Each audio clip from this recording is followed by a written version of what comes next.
বাইরে বিকেলের আলো গাঢ় হয়ে এসেছে। ইতিমধ্যেই তারানাথের বৈঠকখানার আড্ডা রীতিমতো জমে উঠেছে। সেই যে তারানাথের বাড়িতে ঢুকেছি তারপর থেকেই একটু একটু করে মেঘ করতে আরম্ভ করেছে। সেই রোদ আর মেঘের লুকোচুরি খেলা। আজ সকালেই আমি কিশোরীকে বলে দিয়েছিলাম যে সে যেন আজ আপিস থেকে সোজা তারানাথের বাড়িতে এসে হাজির হয়। আজ আমি সবেমাত্র তারানাথের বৈঠকখানায় এসে বসেছি, দেখলাম কিছুক্ষণের মধ্যেই সে এসে গিয়েছে। আজ বোধহয় সূর্যি মামা পশ্চিমে না ঘুরতেই ভুলে গিয়েছেন। না মানে মাঝে মধ্যে কিশোরী এত দেরি করে যে আমি মনে মনে মারাত্মক বিরক্ত হয়ে উঠি। আর এই সব সময় তারানাথের দিকে দেখলে যেন মনে হবে তিনি জানেন কিশোরী ঠিক কখন আসবে। আর ঠিক সেই সময় যখন আমি মনে মনে তার মাথা মুন্ডন করছি তখন তারানাথ আমার দিকে হাসি হাসি মুখ নিয়ে চেয়ে থাকে, যেন আমি কি ভাবছি কেন ভাবছি সে সব তিনি বুঝতে পারছেন। মাঝে মাঝে এইসব দেখে রীতিমতো বিস্মিত হয়ে যায় যে কিভাবে তিনি এসব করেন। যাক, সেসব কথা থাক। তেলেভাজা নুন এবং লঙ্কা সহযোগে মুড়ি ইতিমধ্যে এসে হাজির। হাজির বললে ভুল হয়, মুড়ি হাজির হয়ে সেটা এখন প্রায় শেষের পথে।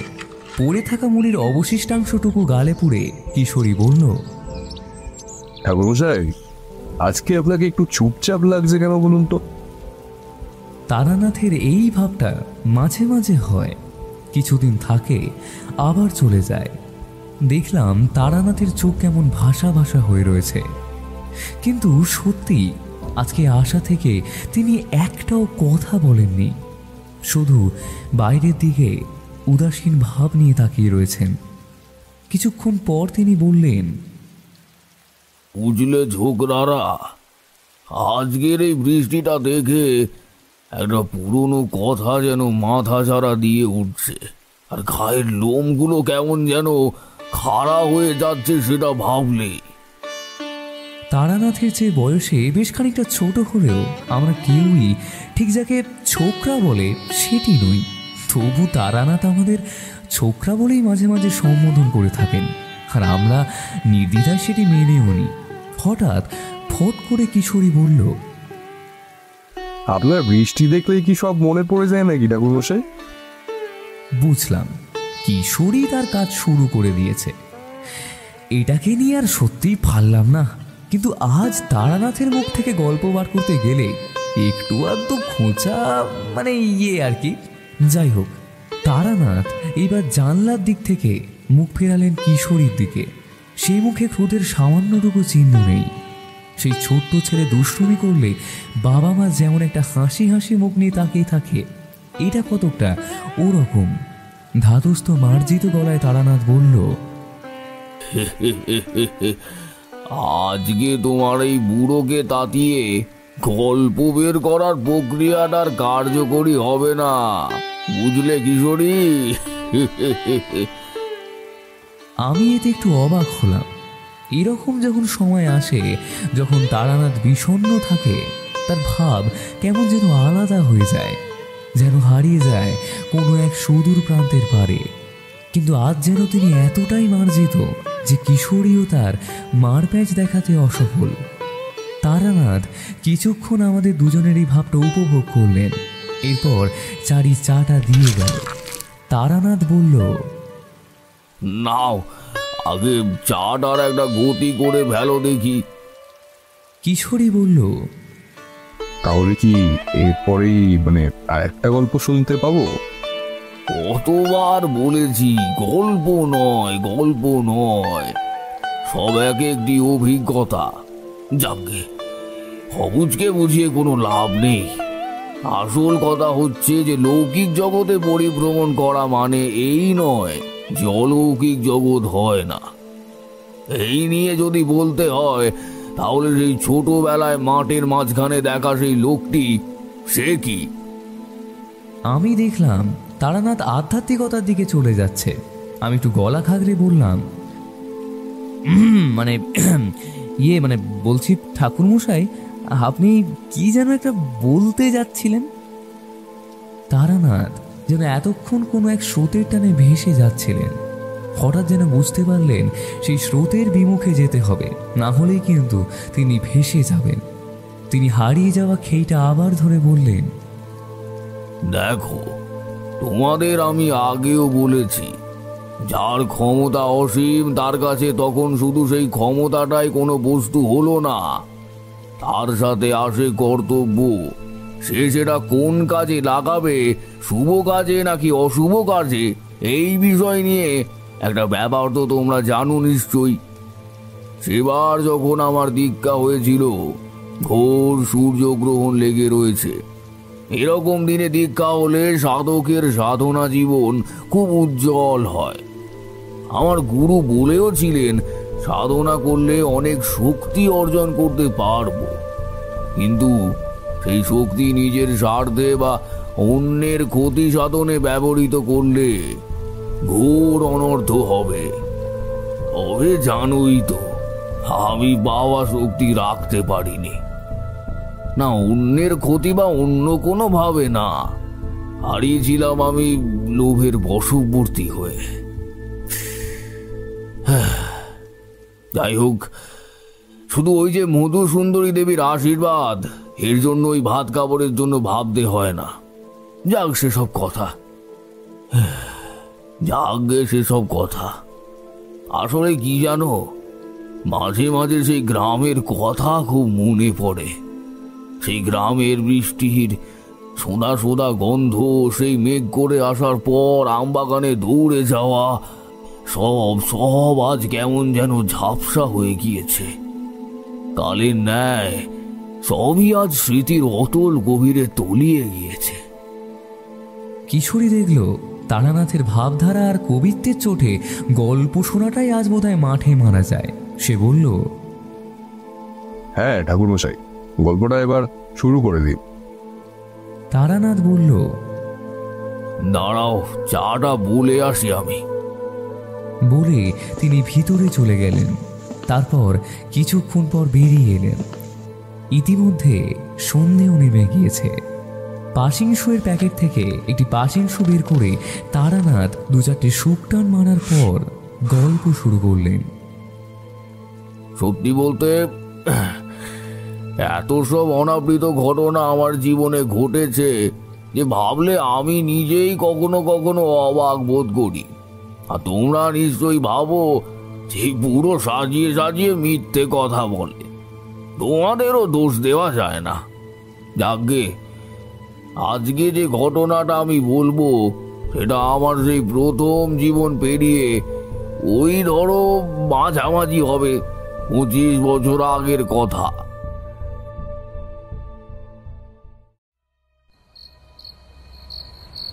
গুরুর দেখানো পথে সাধন করার চেষ্টা করি। যাই হোক, তখন ওই মাঘ মাসের মাঝামাঝি হবে। শীতের প্রকোপ হালকা হালকা কমতে শুরু করেছে। বেশ বসন্তের রেশ জেগে উঠেছে, আর দক্ষিণের বাতাস সেই রেশ আরো উদ্যম ভাবে জাগিয়ে তুলছে। জানো তো, এই সময় সকালের ওই রোদটুকু গায়ে মাখতে বেশ মনোরম লাগে। যাই হোক, সেবার গিয়েছি বর্ধমানের এক গ্রামে। নামটা ঠিক হ্যাঁ মনে পড়েছে, ভবানীপুর। একটি গাছের নিচে সামান্য একটু জিরিয়ে নেওয়ার জেরে একটু বসেছিলাম, কিন্তু এতটা হাঁটায় একটু ওই ক্লান্তই হয়ে পড়েছিলাম। সেই জন্য চোখটা একটু বুজে এসেছিল। যখন চোখ খুলল তখন দেখলাম বিকেলের পরন্ত রোদের হালকা আভা আমার মুখের প্রান্ত ছুঁয়ে বেরিয়ে যাচ্ছে।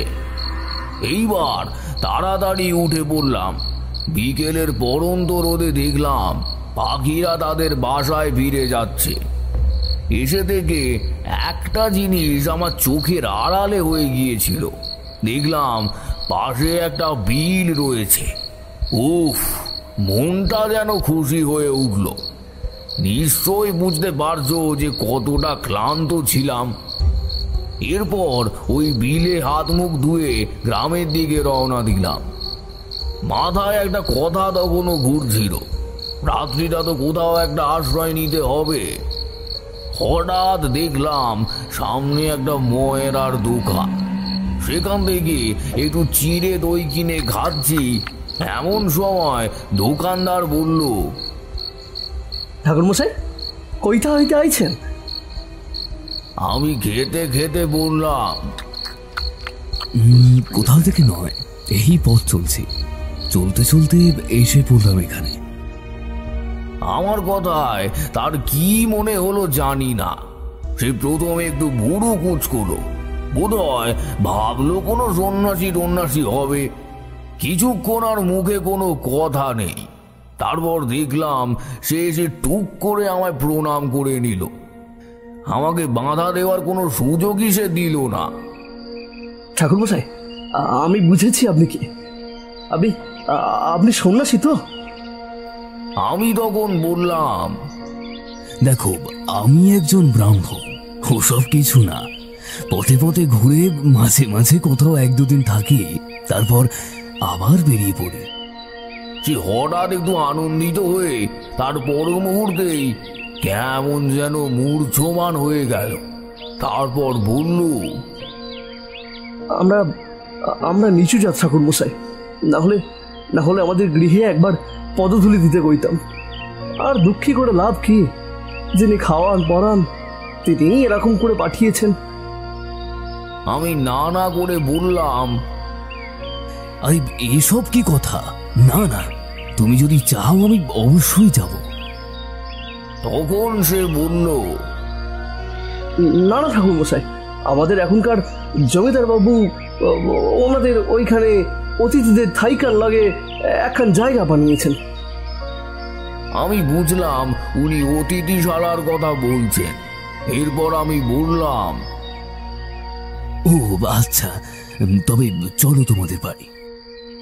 সে কেমন চমকে উঠল। এ কি ঠাকুর মশাই, এ কি অলক্ষণে কথা! লোকে কি বলবে? তারা তো মোদের এক ঘরে করে দেবে। একটা কথা বলি, তখন জাতি বৈষম্য উদ্যম না হলেও লোকে এসব নিয়ে খুব ভয় করত, কিন্তু আমি এসবের ধার কোনোদিনও ধারিনি। আমি এবার একটু গম্ভীর গলায় বললাম, প্রথমে তোমাদের গৃহে পদধূলি দেব, তারপর আমি জমিদার বাবুর অতিথিশালায় যাব। এই শুনে সেই কথা আর অমান্য করতে পারল না। সঙ্গে সঙ্গে দেখলাম দোকানের ঝাঁপ ফেলে বলল, বললেন ঠাকুর মশাই, আপনি স্বয়ং দেবতার স্বরূপ। আমি বললাম, ছি, এসব কি বলছো? আমি তোমাদের মতো সামান্য একজন মানুষ। আর বলতে যাচ্ছি, দেখি তার চোখ দিয়ে অনবরত জল গড়িয়ে যাচ্ছে। আমি আর কিছু বললাম না। আসলে কি বলতো, তখনকার মানুষ ছিল অন্যরকম। সামান্য কিছুতেই খুশিও পেত আর দুঃখেও নিমজ্জিত হতো। কিছুক্ষণ পরে সে রাস্তা দেখিয়ে তার গৃহে নিয়ে গেল। তাদের বাড়িটা যেমন 8-5টা সাধারণ গ্রামের মানুষের মতো হয়, ঠিক তেমনই। দারিদ্রের চাপ বর্তমান। দেখলাম সে ছুটে ভেতরে গেল, তারপর তার সহধর্মিণীকে ডেকে নিয়ে এলো। তারা দুজনেই আমায় একসাথে প্রণাম করলো এবং দেখলাম সুদূরে একটি মেয়ে জানলার ফাঁক দিয়ে উঁকি মারছে আর মিটি মিটি হাসছে। যাকে আমি তাকে আশীর্বাদ করলাম। এরপর আমি আর তাদের আটকালাম না। কিছুক্ষণ পর বললাম, হয়েছে, তাহলে এলাম তো। মনে রেখো, ছোট বড় কেউ নয়, সবাই সমান। সবচেয়ে বড় হলো মনুষ্য ধর্ম, তাহার উপরে কেউ নাই, বুঝলে? যাই হোক, তাহলে তুমি আমাকে জমিদার বাড়ির রাস্তাটা একবার বলে দাও, সন্ধে এক্ষুনি নেমে পড়বে। এরপর সে বলে দিল। বিকেলের আলো একেবারে শেষ দিকে হয়ে এসেছে, সন্ধে নামু করছে। এই সময় আমি জমিদার বাড়ি গিয়ে পৌঁছলাম। শুনলাম এই মুখুজ্জে পরিবার নাকি বিরাট ঐতিহ্যবাহী। তারা ছিলেন বর্ধিষ্ণু জমিদার। আমি বললাম, আপনি বুঝলেন কি করে? সেই লোকটা কি আপনাকে বলেছিল? আরে না না, সেই লোকটা আমায় বলেনি। সুবিশাল ফটক ও সুবিশাল বাড়ি দেখেই আমি সেটা আন্দাজ করেছিলাম। আর এই সব তো আন্দাজ করা যায়, বুঝলে? তার জন্য ওই বলে দেওয়ার আর কারো দরকার হয় না। ব্যাপারটা ধরো, তোমার বাড়িতে কোনো কুটুম্ব এসেছে, এবার তুমি তাকে চেনো না, কিন্তু তার হাব ভাব এবং মুখের ভঙ্গি দেখে কিছু তো আন্দাজ করতে পারবে যে হ্যাঁ, সে ঠিক কতটা গাম্ভীর্যপূর্ণ, কতটা কি। এবার এটা সব জায়গায় প্রযোজ্য নয়, কারণ কিছু ক্ষেত্রে অবশ্যই দেখা গিয়েছে যে গম্ভীর পরিদর্শন কিছু ব্যক্তিরা আদতেও অতটা গম্ভীর নয়। যাই হোক, তোমাদের একটা উদাহরণ দেওয়ার লক্ষ্য নিয়ে বললাম। ইয়ে কিশোরী, এই বিষয় নিয়ে তোমার কিছু বলার আছে নাকি? তুমি এত চুপ কেন হে? কিশোরী দেখলাম উসকুস করছে, সে একটুখানি ধৈর্যহীন হয়ে পড়ছে। এবার সে একটু ক্ষেপে উঠে বলল, আচ্ছা ঠাকুরমশাই, আমার একটা প্রশ্ন আছে, করতে পারি? বুঝলাম সে ভীষণ ক্ষেপে উঠেছে, কিন্তু এই ক্ষেপে যাওয়ার চোটে রণে যাতে ভঙ্গ না হয় তার জন্য আমি তাকে থামিয়ে বলতে গেলাম, ঠাকুরমশাই আপনি বরং।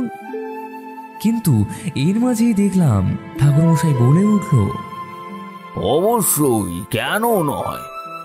কিশোরীকে আর পায়কে সে আবার বলে উঠল, আচ্ছা আপনি কি বলুন তো, আপনি কি তান্ত্রিক নাকি দার্শনিক নাকি সাহিত্যবিদ? তারানাথ একটু হেসে বলল, আমি আমি তো তোমাদের মতোই এক সাধারণ মানুষ। বলে তিনি একটু হাসলেন। তারপর আর চোখে কিশোরীর দিকে তাকিয়ে আবার বলতে শুরু করলেন, হ্যাঁ, তো যেটা বলছিলাম, আমি প্রবেশ করলাম ভিতরে, দেখলাম সবকিছু কেমন যেন ফাঁকা ফাঁকা। একটা এত সুবিশাল জমিদার বাড়ি, সেখানে ঠিক যে পরিমাণ চাকর বাকর থাকার কথা, দেখলাম সেই পরিমাণ নেই। সিংহ দরজা দিয়ে প্রবেশ করার সময় প্রথমে কাউকেই দেখতে পেলাম না। তারপর কিছুটা ভেতরে যাওয়ার পর দেখলাম একটা কেউ এই দিকেই আসছে। মোটা মাংসলো শরীর, মাথায় টাক আর মুখে কোঁচা কোঁচা দাড়ি, আর নাকটা চ্যাপটা, কুতকুতে চোখ দিয়ে আমায় আদ্যপ্রান্ত দেখে গ্রাম্য ভাষায় প্রশ্ন করলো, কে আপনি? কে চান? আমি প্রত্যুত্তরে বললাম, আমি তারানাথ চক্রবর্তী। শুনলাম নাকি এখানে অতিথিশালা রয়েছে, তো আজ রাতটা কাটানোর জন্য আশ্রয় কি পাওয়া যাবে? এটা শোনার পর সে লণ্ঠনটা একটু উঁচিয়ে ধরল, তারপর বলল, হ্যাঁ আসুন। সে শুধু এটুকুই বলল। তার চোখে মুখে কেমন যেন একটা ভয়ের ছাপ। কিন্তু আমি এসে থেকে এই গ্রামের মধ্যে কোনো অমঙ্গলের ছাপ তো পাইনি। এই সব ভাবছি এবং তার পিছু পিছু চলছি। সদর দরজা পেরোতেই হঠাৎ যেন গাটা কেমন করে উঠল। কি হলো সে ঠিক বলতে পারবো না, কিন্তু হঠাৎ যেন মনে হলো কোনো এক মন খারাপের দেশে এসে পা দিয়েছি। তোমরা তো জানোই, পুরনো জমিদার বাড়ি, তার খসে পড়া কিছু ইটের টুকরো বরাবরই আমার খুব ভালো লাগে। একটু কান পেতে শুনলে বুঝতে পারবে তারা যেন তোমার কাছে ডেকে কি সব বলতে চায়। সেই ফিস ফিস যেন আজীবন কাল চলে আসছে।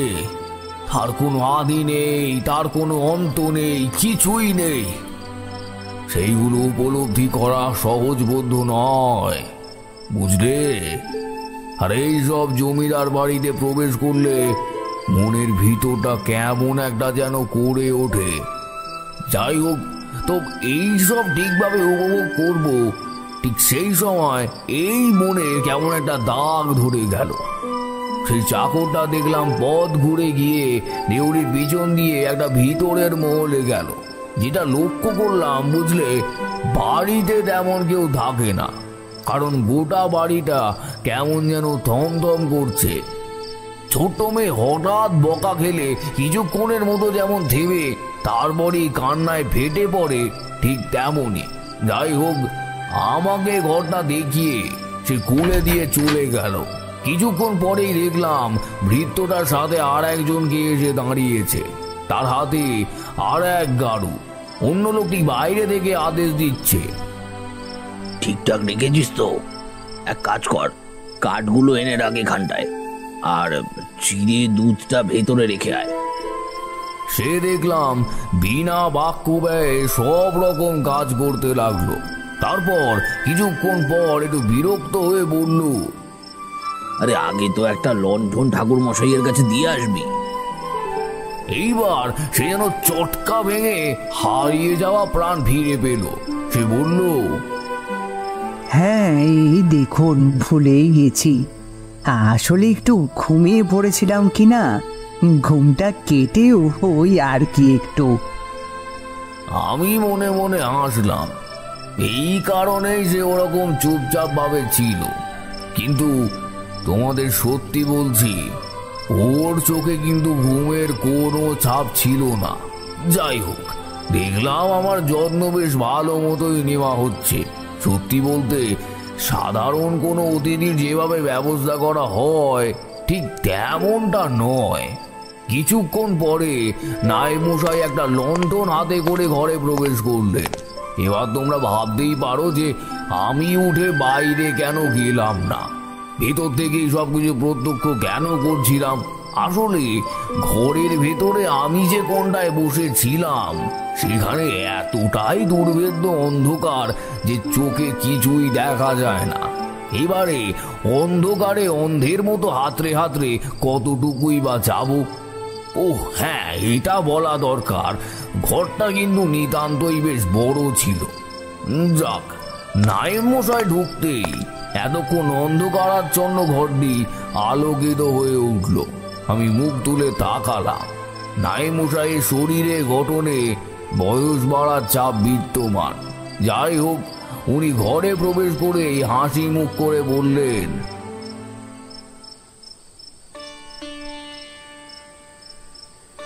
কি ঠাকুর মশাই, কোনো অসুবিধা হচ্ছে না তো? এই ভুলো মণিকে নিয়ে আর পারি না জানেন। আপনার রান্নার জন্য বাইরে কাঠ রাখাই আছে, আর চাল ডাল সব রেখে দিয়েছি, আর দুধটুকু মনে করে খেয়ে নেবেন। আর এই রইল আপনার লণ্ঠন। বলে লণ্ঠনটা তিনি নামিয়ে রাখলেন। বুঝলাম যে ভৃত্যটি এতক্ষণ সবকিছু ব্যবস্থা করছিল তার নাম মণি। আমি সামান্য হেসে বললাম, আরে না না, অসুবিধে কেন হবে? আপনারা যা ব্যবস্থা করে দিয়েছেন সে তো আমার সৌভাগ্য। নায়েবমশাই সলজ্জ ভাবে বললেন, না না, কি বলছেন ঠাকুর মশাই, কিছুই তো করলাম না। যাকে তাহলে আসি। আজ আমি একটু জমি জমার হিসাব নিকেশ দেখছিলাম, আমি বড়বাবুকে খবরটা দিয়ে আসি।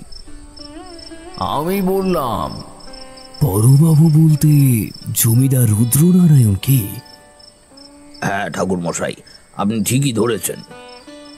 এরপর নায়েবমশাই বেরিয়ে গেলেন, কিন্তু সঙ্গে সঙ্গে তিনি আবার ফিরেও এলেন, যেন কিছু বলতে ভুলে গিয়েছেন তিনি। তারপর বললেন, ঠাকুর মশাই, যদি কোনো দরকার লাগে রঘুকে নির্দ্বিধায় বলবেন। আমি বললাম, আশা করি তার প্রয়োজন পড়বে না। এরপর তিনি হাসি মাখা মুখে বিদায় নিলেন। সবে মাত্র আহার সমাহার করে উঠেছি। বাইরে যেখানে উনুন আর কাঠ রাখা ছিল সেখানে ভাত করে খেলাম। দুধটা আমি তখনই খেয়ে নিয়েছিলাম। দেখলাম নায়েবমশাই বাইরে এসে দাঁড়িয়েছেন। তিনি দুটো টোকা মারলেন। আসতে পারি? আমি বললাম, ও নায়েবমশাই, আসুন আসুন। দেখো, একটা কথা তোমাদের মানতেই হবে, এটাকে কয় প্রকৃত বনে দিয়ে আনা। অর্ধই সবকিছু নয় হে। নৈতিক বোধ আর ধর্মবোধকে মিলিয়ে দিলে হয় না। এই যে উনি টোকা মারলেন, এরকম ব্যবহার, আবার তাও সামান্য এমন আশ্রয়ের ওপর দেখে সত্যি আমি মুগ্ধ হয়ে গেলাম। রায়মশাই ঘরে প্রবেশ করে বললেন, ঠাকুরমশাই খাওয়া দাওয়া হয়ে গিয়েছে তো? আমি বললাম, হ্যাঁ হ্যাঁ, সে হয়ে গিয়েছে। তা আপনি হঠাৎ এই সময়? নায়েব মশাই বললেন, হ্যাঁ, আপনাকে কিছু কথা বলতে এলাম। বড়বাবু আপনাকে কাল সকালেই একবার ডেকেছেন, আর কাল যেন আপনি চলে না যান তার জন্যেও আপনাকে বলতে বলেছেন। আর ঠাকুরমশাই আজ এত রাতে এলেন, তাই আপনাকে ওই নিরামিষ দিলাম। ও হ্যাঁ, আপনি কি শুধুই নিরামিষ খান নাকি আমিষও? আমি বললাম, না না, আমার সব চলে। দেখুন, জমিদার বাবুর তলব, হাজিরা তো দিতেই হবে, কিন্তু হঠাৎ এত কিছু ব্যবস্থা কেন?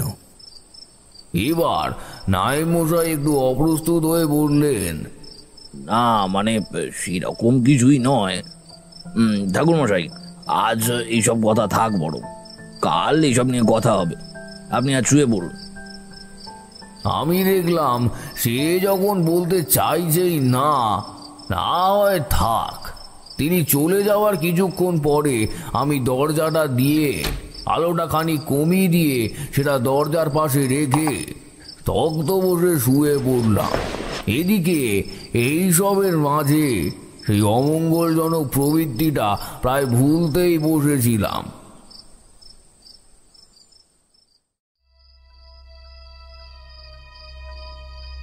কিন্তু সব কিছু তো আর চাইলেই ভোলা যায় না। যাকে কখন ঘুমিয়ে পড়েছি তা জানি না। হঠাৎ দেখলাম আমি কোথায় একটা দাঁড়িয়ে রয়েছি। মাঝরাত, ঘোর অমাবস্যা, চাঁদের আলোকে মেঘ বারংবার ঘিরে এক রহস্যময় পরিবেশের সৃষ্টি করছে। প্রথমটা চারিদিকটা ঠিক ধাহর করতে পারলাম না, কোথায় কি হচ্ছে না হচ্ছে। কিছুক্ষণ পর হঠাৎ উপলব্ধি করলাম আমি একটা শ্মশান ভূমির সামনে দাঁড়িয়ে রয়েছি। চিরকালই আমার এই শ্মশান ভূমি, এইসব জায়গা খুব ভালো লাগে। এই স্থানগুলির থেকে পবিত্র আর কিছুই হয় না। কিন্তু এটা কোনো মতেই বোধগম্য হলো না যে সুদূর মাঝরাতে আমি এখানে এলাম কি করে। তারপর দেখলাম আমি কোনো এক ঝোপঝাড়ের আড়ালে লুকিয়ে রয়েছি, যেন কেউ আমাকে দেখে ফেলবে এবং দেখে ফেললেই আমার বিপদ ঘনীভূত হয়ে আমার শেষ ডেকে আনবে। যাই হোক, এইসব চিন্তা ভাবনা করছি, এদিকে পরিবেশ যেন কেমন ভার হয়ে রয়েছে। মনে মনে হচ্ছে এক্ষুনি যেন কিছু একটা হবে। হঠাৎ ক্ষণিক দূরে এক ছায়া মূর্তি প্রকট হলো। তোমাদের এই ব্যাপারটা একটু ঘুরে বলা দরকার। আমি যেখানটায় দাঁড়িয়ে মানে লুকিয়ে আছি সেই স্থানটা শ্মশান চত্বরের বাইরে। অনেকটা দূর না হলেও বেশ ভালোই দূরত্ব রয়েছে। চট করে কেউ আমাকে দেখতে পাবে না, আর এই অন্ধকারের খেলায় তো দেখা প্রায় অসম্ভব। যাকে যেটা বলছিলাম, আমি একটা ছায়া মূর্তি এদিকে এগিয়ে আসছে। সবচেয়ে আশ্চর্যের ব্যাপার হলো তার ছায়াটা আমি দেখলাম সেটা উল্টো দিকে।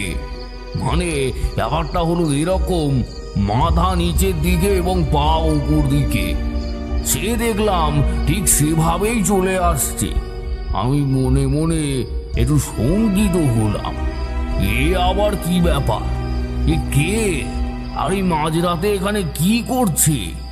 এতক্ষণ শুধু তার ছায়াটাই লক্ষ্য হচ্ছিল, কিন্তু হঠাৎ মেঘ সরে যাওয়ায় চাঁদের হালকা রশ্মি তার গায়ে এসে পড়তেই দেখলাম লম্বা লম্বা চুল প্রশস্ত দাড়ি, শরীরে বস্ত্রের চিহ্নটুকু নেই, শুধু একটা ছোট্ট ন্যাকড়া জাতীয় কাপড় পরিধান করে রয়েছে। সেটাও যেন একেবারেই জরাজীর্ণ। যাকে এইবারে সে যত সামনে আসতে লাগলো, আমার মনে যেন কেমন একটা অমঙ্গলের ঘন্টা বাজতে লাগলো। তার মুখ এতটাই ভয়ঙ্কর যে তোমাদের বলে বোঝাতে পারবো না। চোখ থেকে যেন আগুন উঠলে উঠলে পড়ছে। কি করে জানি না, হঠাৎ মনে হলো এই ঝোপঝাড়ে বসে রয়েছি বলে হয়তো এখনো বেঁচে আছি। এই কথাটা যে কেন মনে হলো আশা করছি সেটার ব্যাখ্যার দিতে হবে না। যাই হোক, প্রথমটা ভাবলাম সে হয়তো আমাকে দেখে নিয়েছে, কারণ সে সোজা আমার দিকে এগিয়ে আসছে। এদিকে আমি ভাবছি উনি দেখলেন কি করে, আর যদি দেখেই থাকেন আমি এখন কি করব।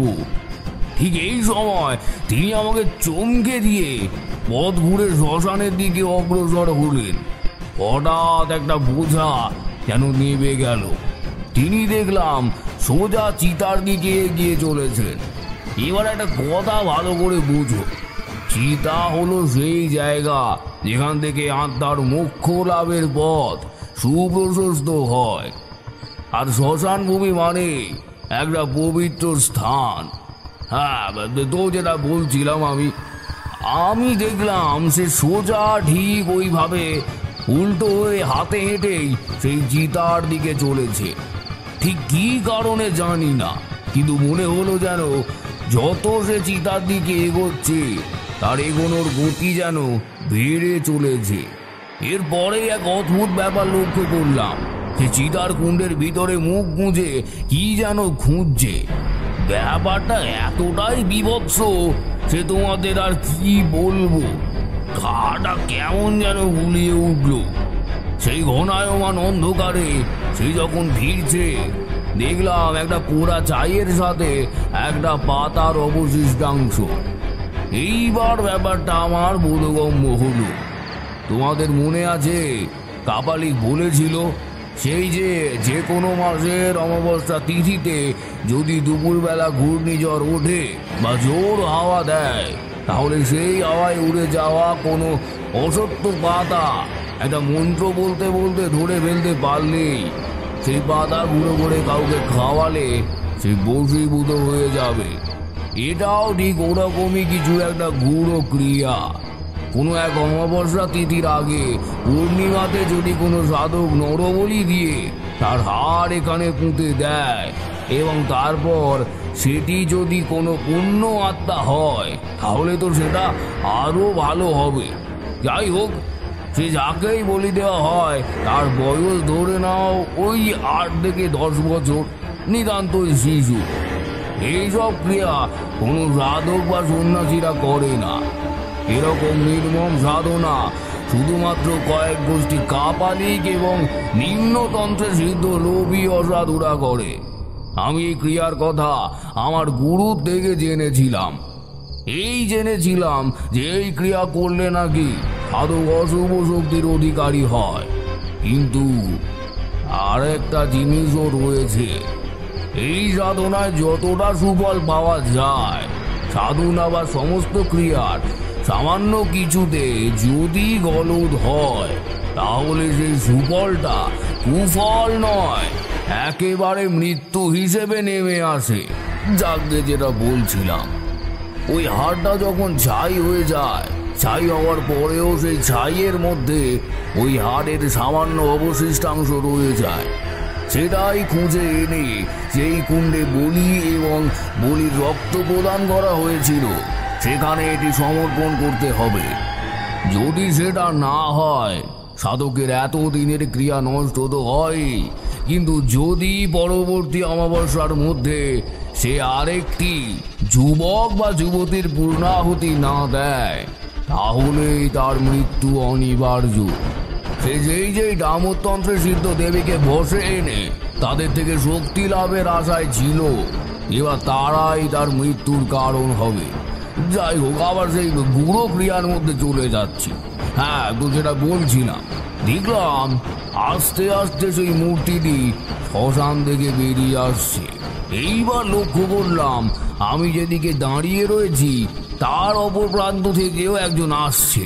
ঠিক করে দেখতে পেলাম না, শুধু অন্ধকারের মধ্যে আরেকটা মূর্তি চোখে পড়ল। সে দেখলাম বেশ জোর গতিতেই আসছে এইদিকে। অন্ধকার এতটাই যে একজন অপরজনকে দেখতে পাচ্ছে না, আর এখানেই হয় সর্বনাশ। দুজনের লাগে এক ধাক্কা। এইবার সেই কাপালিকটি তাল সামলাতে না পেরে পড়ে যায়। যেই ভয়টা এতক্ষণ পাচ্ছিলাম ঠিক সেটাই হলো। হঠাৎ সেই কাপালিক উঠে দাঁড়ালো এবং রেগে উঠল। তার বিভৎস যান্ত্রিক গলায় সে চেঁচিয়ে উঠল, উফ, কি ভীষণ ভয়ানক তার স্বর! খালি শুনতে পেলাম, তুই কি করলি? আমার সমস্ত সাধনা তুই নষ্ট করে দিলি। এতদিনের সাধনা তুই কিভাবে নষ্ট করলি? না না না, এ হতে পারে না। এ কি হলো মা? এ কি হলো? আমি তোকে ছাড়বো না, কিছুতেই ছাড়বো না তোকে। আর কিছু শুনতে পেলাম না। ধীরে ধীরে সব যেন আবঝা হয়ে যেতে লাগলো।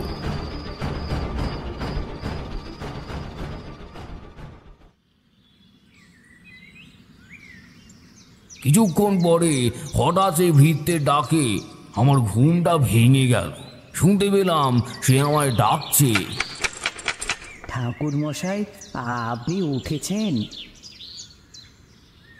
আমি যথারীতি তাড়াতাড়ি উঠে থাকি, কিন্তু আজ এত বেলা হয়ে গেছে দেখে একটু লজ্জিত বোধ করলাম। আমি উঠে গিয়ে দ্বার খুলে বললাম, এই এত বেলা হয়ে গেল? কাল নায়েব মশাই বলেছিলেন জমিদার বাবুর সাথে দেখা করার কথা, কিন্তু সেই বৃত্তটি বলল, হ্যাঁ, সেই জন্যেই তো আমায় পাঠালেন আপনাকে খবর দিতে। তাহলে আপনি আপনার কাজকর্ম সেরে নিন, আমি নায়েব মশাইকে বলছি তাহলে একটু পরে আসতে। ঠিক আছে তো? আমি এবার ব্যস্ত হয়ে বললাম, আরে না না, নায়েব মশাই কি আবার আসতে হবে কেন? আমি নিজেই চলে যাব। বৃত্তটা বুঝদারের মতো একবার মাথা নেড়ে তারপর বলল, না না, উনি আসবেন ক্ষণ। আপনি এখানকার জায়গায় বা ঘরদোর চেনেন না। আমি চলি তাহলে। আমি মনে মনে মৃদু হাসলাম। খুব সরল প্রকৃতির মানুষ। যাকগে, আমি সব কাজ তাড়াতাড়ি সেরে ফেললাম। ঘরে এসে দেখলাম বাটিতে দুধ রাখা ছিল এবং দই এবং চিড়ে ভিজানো ছিল। তাড়াতাড়ি সেগুলো খেয়ে নিলাম। খাওয়ার কিছুক্ষণের মধ্যেই নায়েব মশাই এসে হাজির।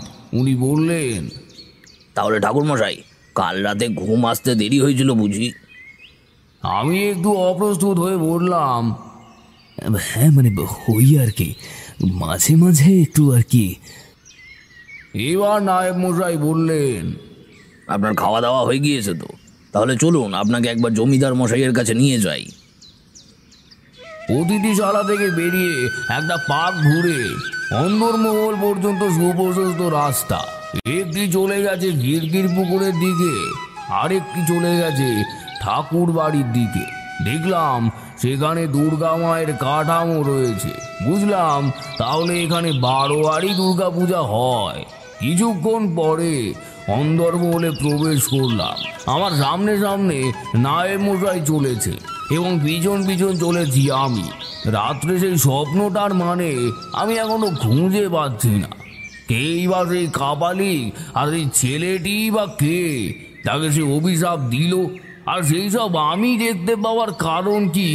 এসব ভাবতে ভাবতে হঠাৎ চোখে পড়ল দালানে রুদ্রনারায়ণ বাবু বসে রয়েছেন। তিনি বসে বসে তামাক সেবন করছিলেন।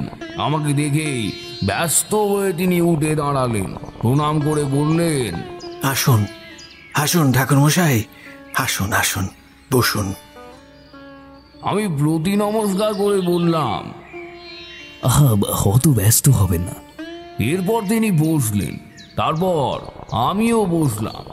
জমিদার বাবুর বর্ণনা দিতে গেলে বলতে হয় তিনি বেশ লম্বা, আমার থেকেও খানিকটা লম্বা হবেন তিনি। বয়স ওই মাঝামাঝি হবে, লম্বা গরু, এবং উনি হাফ কাটা একটা পাঞ্জাবি এবং দামি কাপড়ের ধুতি পরে রয়েছে। বেশ একখানা জমিদারি ঐতিহ্য ফুটে উঠছে।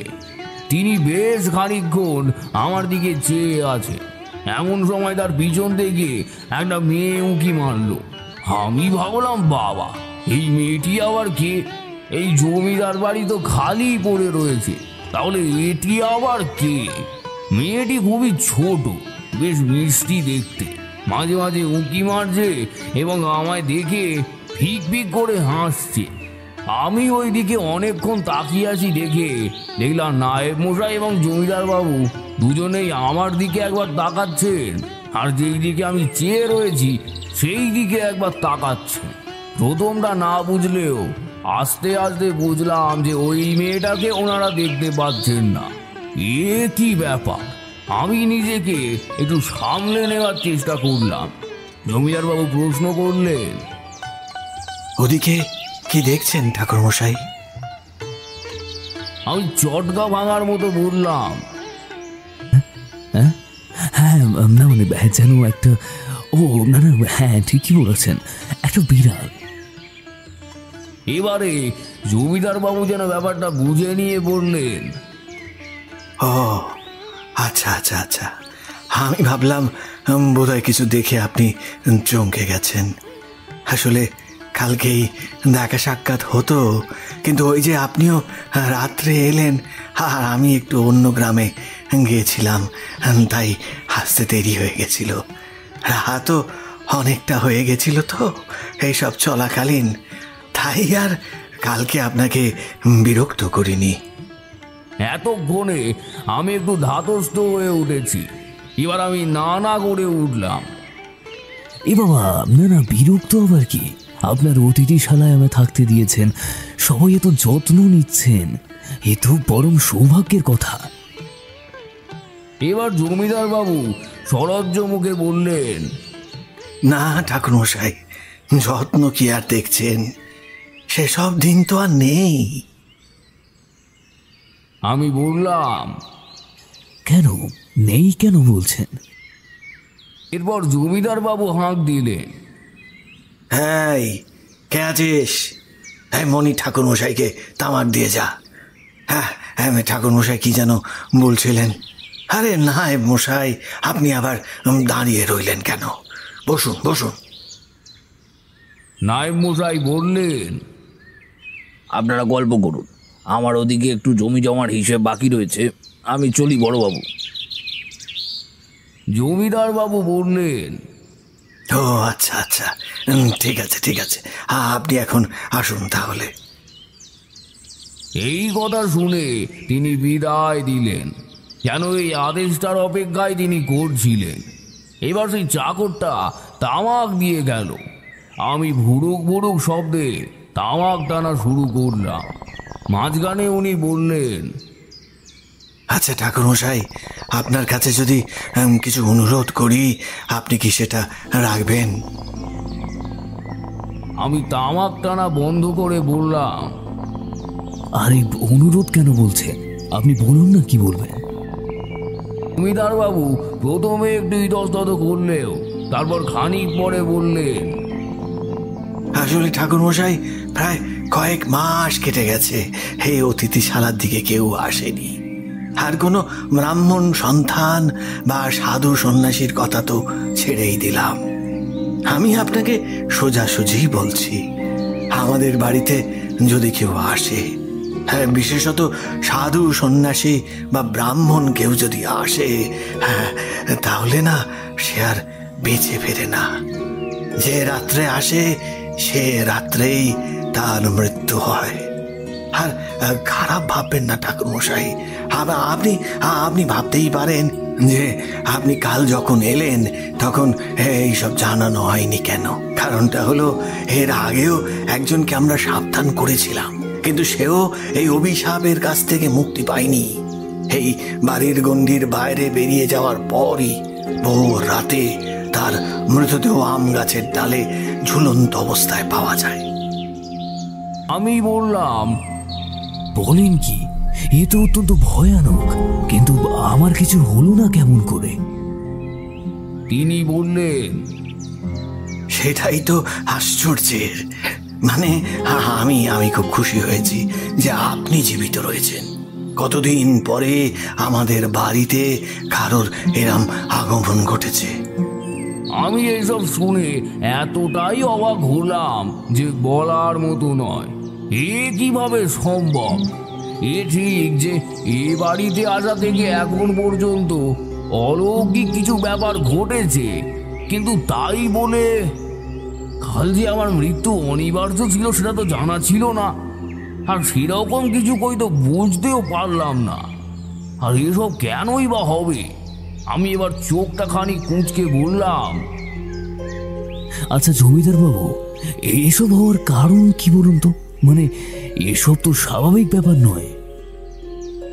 হ্যাঁ ঠাকুর মশাই, মোটেও স্বাভাবিক নয়, কিন্তু কি করি বলুন তো? কোনো উপায় তো আমার জানা নেই। কিভাবে এখান থেকে বেরোবো, কি করব? বলতে বলতে ওনার চোখ জলে ভিজে এলো।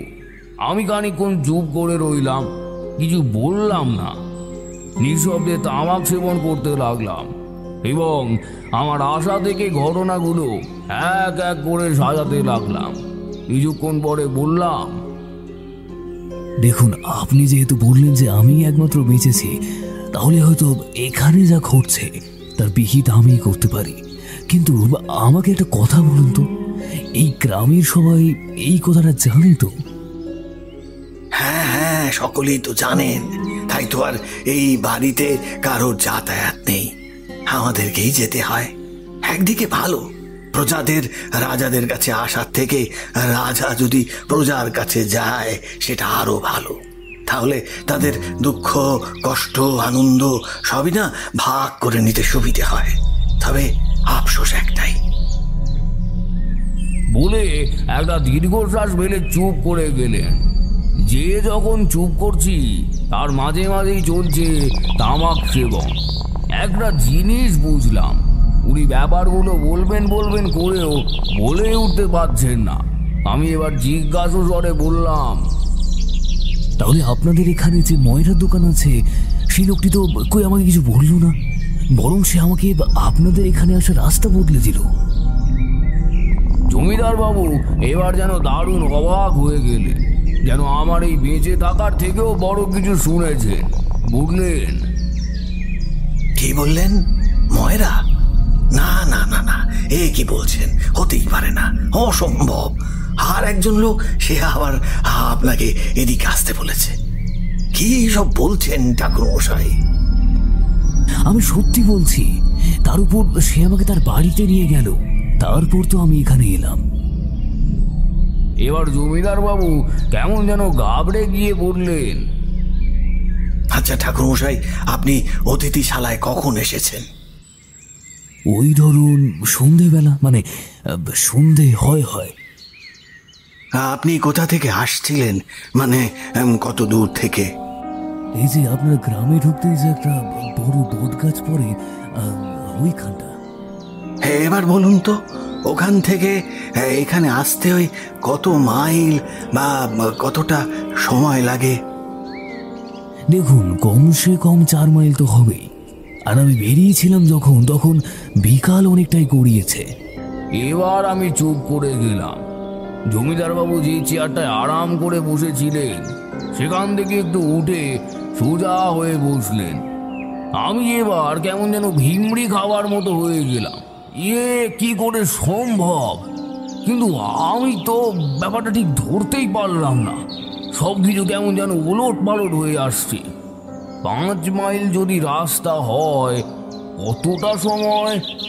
তারপর যে ওই লোকটা এবং ওদের বাড়ি যাওয়া, ওর দোকানে আমার খাওয়া দাওয়া, এই সব সময় গেল কোথায়? এবার যেন আমার মনে দুরু দুরু করে ভয়ের ছাপ স্পষ্ট হচ্ছে।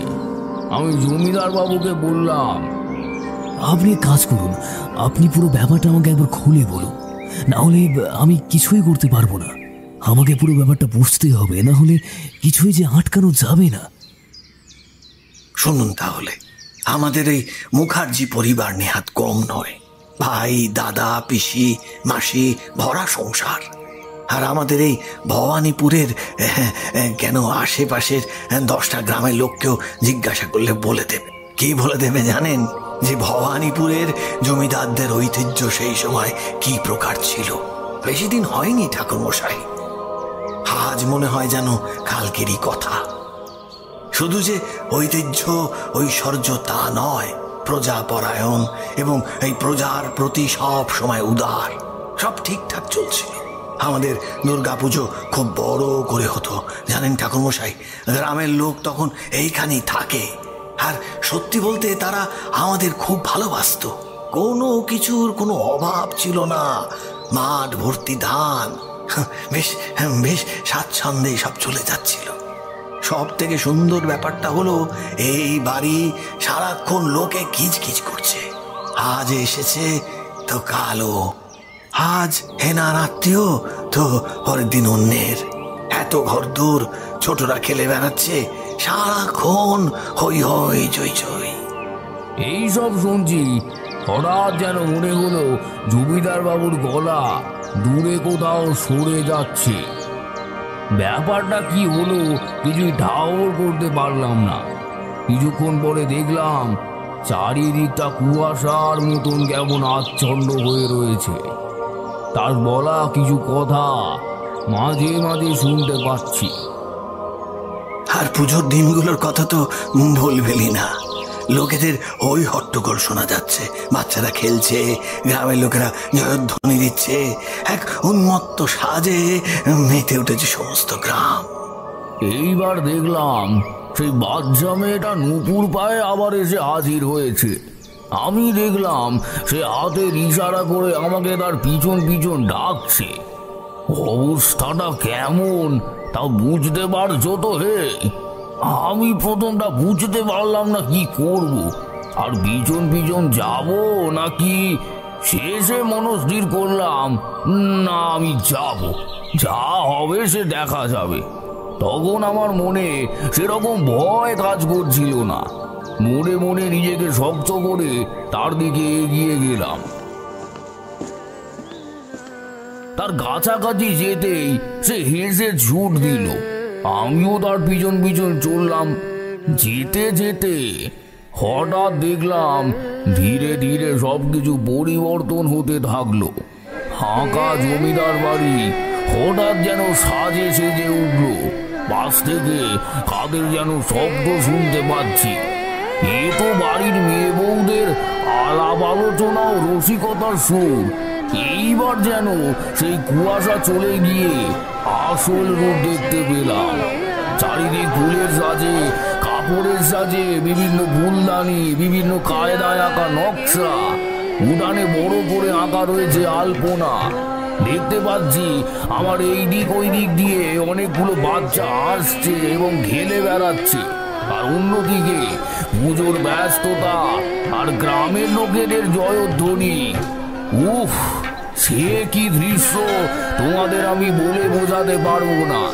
জমিদার বাড়ি যেন এক অনাবিল আনন্দে মেতে উঠেছে।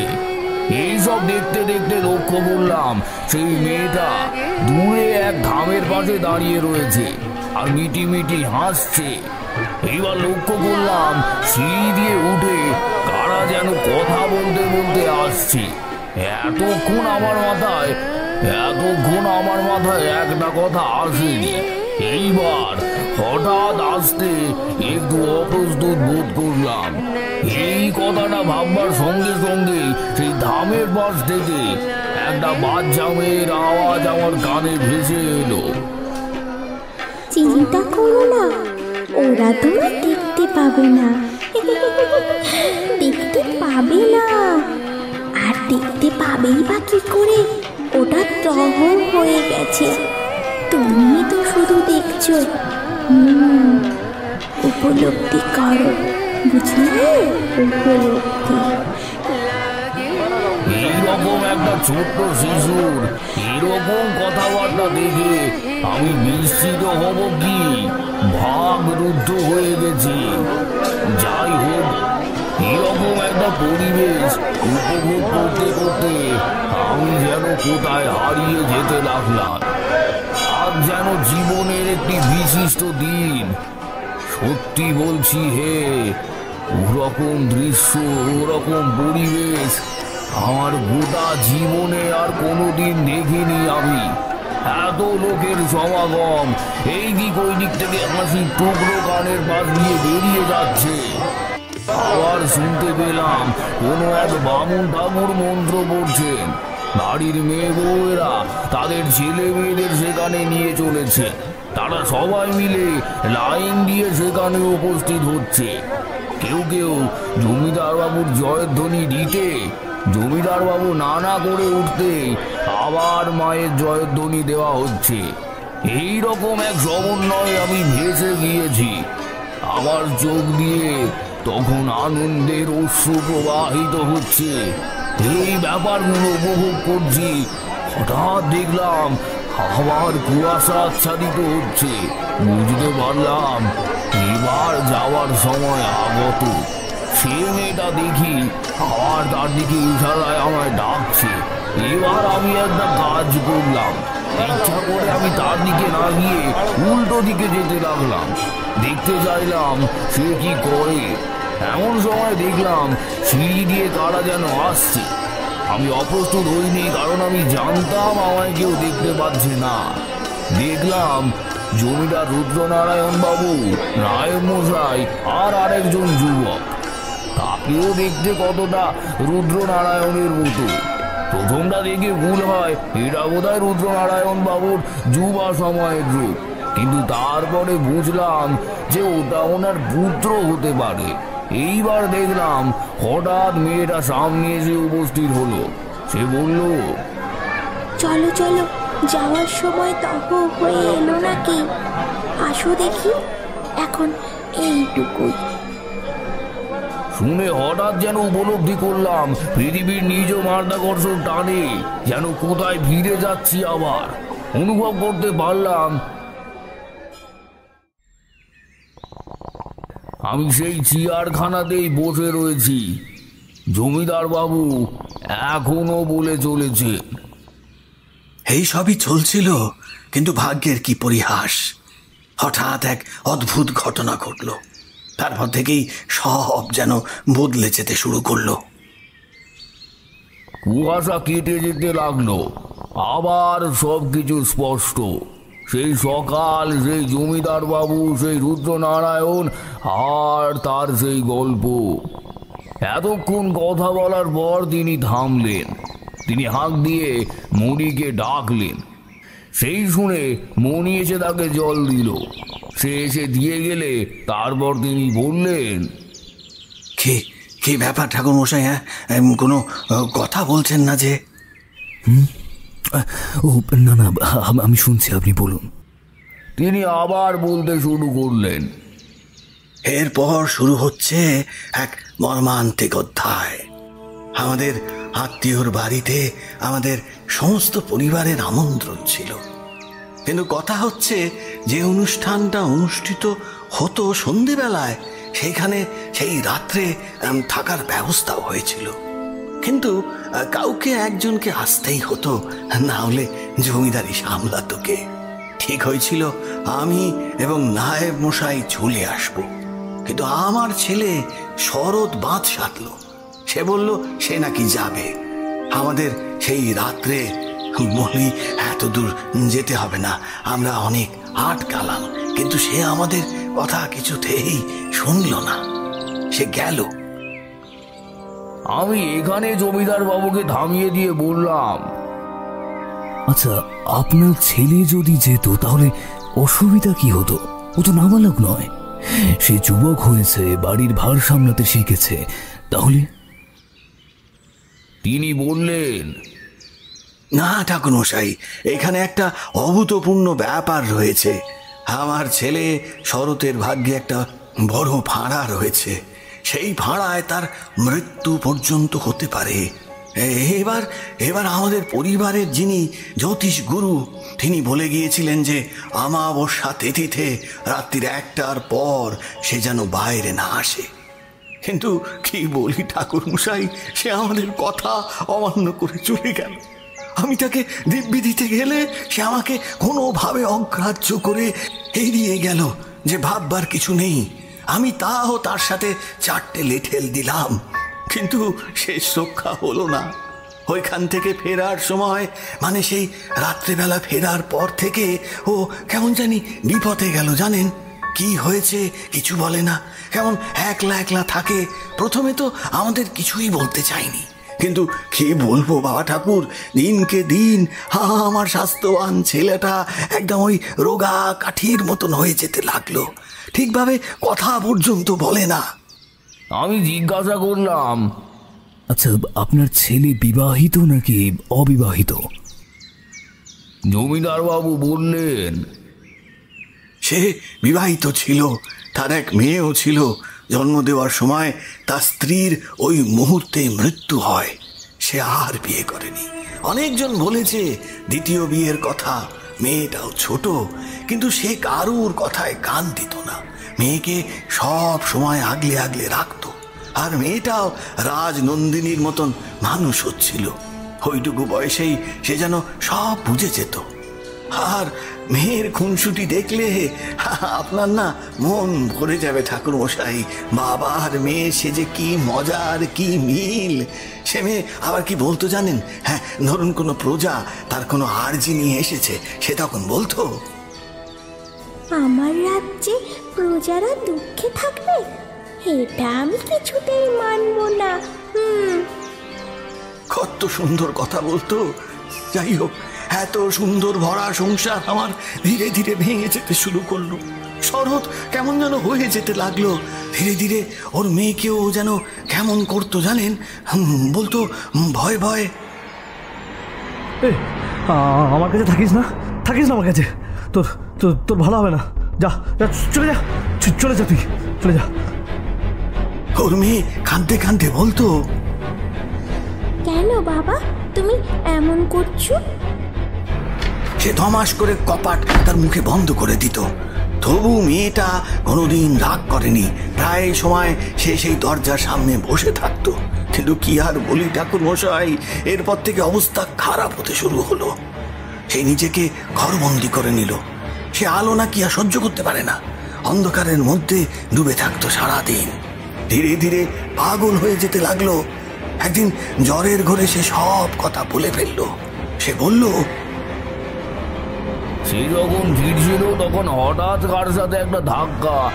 এর কিছুটা অংশ তোমাদের জানা, তাই ওইটুকু অংশ আর আমি বললাম না। তারপর থেকে যেখান থেকে তোমরা জানো না সেখান থেকেই শুনো। উনি বলে চললেন, জ্বরের ঘরে সে বলল, আমি অন্ধকারে আসছিলাম, হঠাৎ হঠাৎ পিছন ফিরে দেখলাম পিছনে লেঠেলা নেই। আমি সেদিকে মন না দিয়ে এগোতে লাগলাম। তারা হয়তো ভয় পালিয়েছে, কারণ একেতেই অমাবস্যা, তার উপর মেঘের আড়ালে চারিদিক এমনিতে কেমন যেন অদ্ভুত লাগছিল। আমি সোজা চলেছি, মাঝখানে একটা শ্মশান পড়ে। সেই শ্মশানের পাশ দিয়ে আসছি, হঠাৎ কার সাথে ঠক্কর লাগে। আমি প্রথমে বুঝতে পারিনি কে, এখানে কোথা থেকে এলো হঠাৎ এত রাত্রে। একদিক চারিদিক অন্ধকার, এবার কেমন যেন ভয় লাগতে লাগলো। কে রে বাবা? দেখো, তুমি তো জানো বাবা, আমার ভুতুরে এসব কোনোদিনই বিশ্বাস ছিল না, কিন্তু সেই দিন কেমন যেন ভয় হতে থাকলো। এরকম পরিস্থিতি হঠাৎ দেখি মেঘ সরে গেল, চাঁদের হালকা রশ্মির সামনের ছায়ের ওপর পড়লো। প্রথমে দেখি চমকে উঠে ভয় কয়েকটা পিছিয়ে গিয়েছিলাম। তারপর ধাতস্থ হতে ভালো করে চোখ মেলে দেখলাম একজন বৃদ্ধ সাধক বা ওই রকমই কিছু একটা হবে। প্রথমে পাগল বলে ভ্রান্তি হয়েছিল।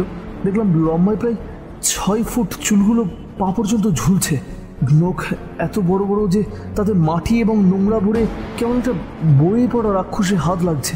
দাড়ি নেমে এসেছে পেট পর্যন্ত, গা থেকে বিভৎস দুর্গন্ধ ছাড়ছে। প্রথমে সে কিছুক্ষণ আমার দিকে তাকিয়ে থাকলো, হঠাৎ তার চোখটা দপ করে জ্বলে উঠলো, গম্ভীর যান্ত্রব গলায় চেঁচিয়ে উঠল সে, তুই কি করলি? আমার সমস্ত সাধনা তুই নষ্ট করে দিলি। এতদিনের সাধনা তুই কিভাবে নষ্ট করলি? না না না, এ হতে পারে না। এ কি হলো বা? এ কি হলো? আমি তোকে ছাড়বো না, কিছুতেই ছাড়বো না তোকে। এবার আমি খানিক ভয় পেয়ে গেলাম। সে এত জোরেই চেঁচাচ্ছে যে গোটা শ্মশানটাই তার ধ্বনি প্রতিধ্বনিত হয়ে উঠছে। আমি বুঝলাম সে এক সাধক, তার কোনো এক সাধনায় আমি বাধা প্রাপ্ত করেছি। বাবা মনে আছে তুমি বলেছিলে যে কি কি যেন আমার ভাগ্যে রয়েছে। আমার হঠাৎ করেই যেন সে সময় সেই কথাটা মনে পড়ে গেল। যেন আমি ভাবলাম এবার বুঝি সেই ঘটনা ঘটার সময় এসে গেছে। আমি খুব ভয় পেয়ে গেলাম। আমি দেখলাম সেই সাধক এমন রেগে উঠেছে যে সে সে কিছুতে শান্ত হবে না। আমি তার পায়ে লুটিয়ে পড়লাম। আমি বললাম, আমায় ক্ষমা করো সাধু বাবা, আমি আমি আপনার সাধনা ভঙ্গ করতে চাইনি। আমি এই পথ দিয়েই যাচ্ছিলাম, কিন্তু অন্ধকারের ফলে আমি কিছুই বুঝতে পারিনি যে আপনি আসছেন, এবং সেই জন্যই আপনার সঙ্গে আমার ধাক্কা লাগে। আমি সত্যিই বুঝতে পারিনি, আমাকে ক্ষমা করে দিন। এরপরে আমি নানান অনুনয় বিনয় করতে লাগলাম, কিন্তু সেই সাধক কিছুতেই আমার কথা শুনতে রাজি হলো না। সে আবার ক্ষেপে উঠল। সে বলল, পাষণ্ড মূর্খ, তুই কি জানিস ধীরে ধীরে কত পরিশ্রমের পর আমি মোক্ষ লাভ করার শেষ পদক্ষেপে পৌঁছেছিলাম, আর তুই? আমি তোকে অভিশাপ দিচ্ছি, তোর বংশ নির্বংশ হবে, কেউ বাঁচবে না।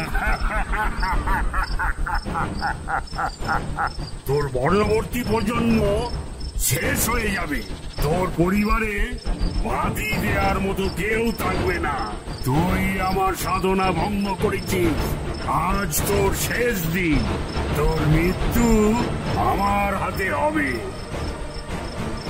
এবার আমি ভয়ে কাঁদতে কাঁদতে বললাম, কি বললেন সাধু বাবা? আমার শাস্তি আমাকে দিন। আপনি কেন আমার পরিবারকে অভিশাপ দিচ্ছেন? চটে উঠল। সে বলল, বছরের পর বছর ধরে নামান কিয়া প্রক্রিয়া করে আজ আমার সাধনা সিদ্ধি লাভ করতে যাচ্ছিল। বছরের পর বছর ধরে নামান কিয়া প্রক্রিয়া করে আজ আমার সাধনা সিদ্ধি লাভ করতে যাচ্ছিল। ঠিক সেই সময় পাষণ্ড তুই সবকিছু বিনষ্ট করে দিলি। তুই জানিস এর জন্য আমার মৃত্যু পর্যন্ত হতে পারত। এ পাপের কোনো ক্ষমা নেই, আর তোকে এর ফল ভুগতেই হবে। আমি রিক্ত চণ্ডাল, আমি তোকে কিছুতেই ছাড়ব না। আমি তোর সমস্ত পরিবারকে নষ্ট করবই, আর আমার মুখ দিয়ে যে কথা একবার বেরিয়েছে সেই কথা ফলবে। তুই কিছুই করতে পারবি না, তোর বংশ নির্বংশই হবে। আমি তার পায়ে পড়ে তখনও কেঁদে চলেছি, কিন্তু সে তখনও গর্জন করেই চলেছে, না আমি কিছুতেই তোকে ক্ষমা করতে পারবো না। এরপর যেন একটু শান্ত হলেন তিনি। আমি বুঝলাম তার সাধনা ভঙ্গ হওয়ার কারণে তিনি এতটাই রেগে গিয়েছিলেন যে ওনার মুখ দিয়ে অভিশাপ নির্গত হয়েছে, এবং সেই অভিশাপ যদি তিনি ফিরিয়ে না নেন তাহলে সেটাই ফলবে। আমি এবার কান্নায় ঝরে পড়ে বললাম, আপনি আমার পরিবারকে ছেড়ে দিন, আপনি অভিশাপ ফিরিয়ে নিন, আপনি আমাকে মেরে ফেলুন, কিন্তু এই অভিশাপ ফিরিয়ে নিন দয়া করে। এবার তিনি যেন তাচ্ছিল্যের হাসি হাসলেন। তারপর আবার সেই জান্তব গলায় বললেন,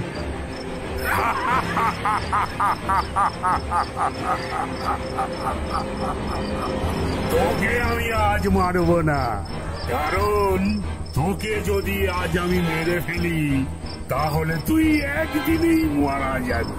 আমি এত বছর সাধনা করার পর যখন সাধনায় সিদ্ধি লাভ করতে পারলাম না, আমার বুকের মধ্যে যে কষ্টটা হচ্ছে সেই কষ্টটা তোকেও বুঝতে হবে। তাহলে তুই তো নিজের মেয়েকে নিজের চোখে মরতে দেখবি, তখন বুঝতে পারবি যে আমি কে। আর আমার অভিশাপের কথা বলছিস? আমার এতদিনের সাধনা শক্তির দ্বারা আমি তোকে অভিশাপ দিয়েছি, সে অভিশাপ কেউ টলাতে পারবে না। আজ থেকে 1 মাসের মধ্যে তোর মেয়ের মৃত্যু হবে।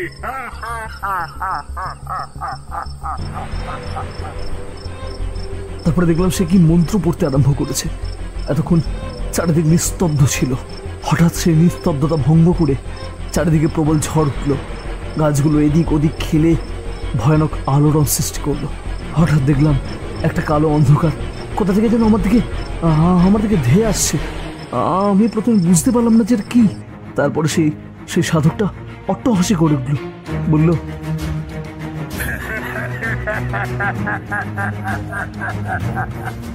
দেখতে পাচ্ছিস ওটা কি? ওটা হলো আমার পোষা পিতর। ও তোর পরিবারকে বিনষ্ট করে দেবে। এবং জেনে রাখ, তুই যদি কোনো সাধকের কাছেও যাস, সেও বাঁচবে না। আর এটুকু জেনে রাখ, আজকের পর থেকে তোদের বাড়িতে যদি কোনো পুরুষ যায়, সেই মারা যাবে। চিন্তা করিস না, তোর বাবা বা মাকে কাউকে মারবো না, কারণ তাদেরও সেই কষ্টটা পেতে দিতে হবে। তো আমি যেই কষ্ট পাচ্ছি তার থেকে দ্বিগুণ, 4 গুণ, এমনকি 10 গুণ কষ্ট তোকে এবং তোর পরিবারকে ভোগ করতে হবে। আর তোর মৃত্যু নিয়ে ভাবিস না, তোকে কষ্ট দিয়ে মৃত্যু দেব না। দেখতে পাচ্ছিস ওই গাছটা? ওই গাছের উপরে মন্যটা ঘুরিয়ে ফেলে রেখে দেব। ভাবিস না কোনো কষ্ট হবে না। যা, চলে যা। আর 1 মুহূর্ত যদি এখানে দাঁড়াস, তাহলে জানবি আর যে কটা দিন বাঁচতিস, সেটাও হয়তো বাঁচতে পারবি না। পালা পালা, ছো দেখ যদি কাল ভোরের আলো দেখতে পাস। পালা পালা, ছো।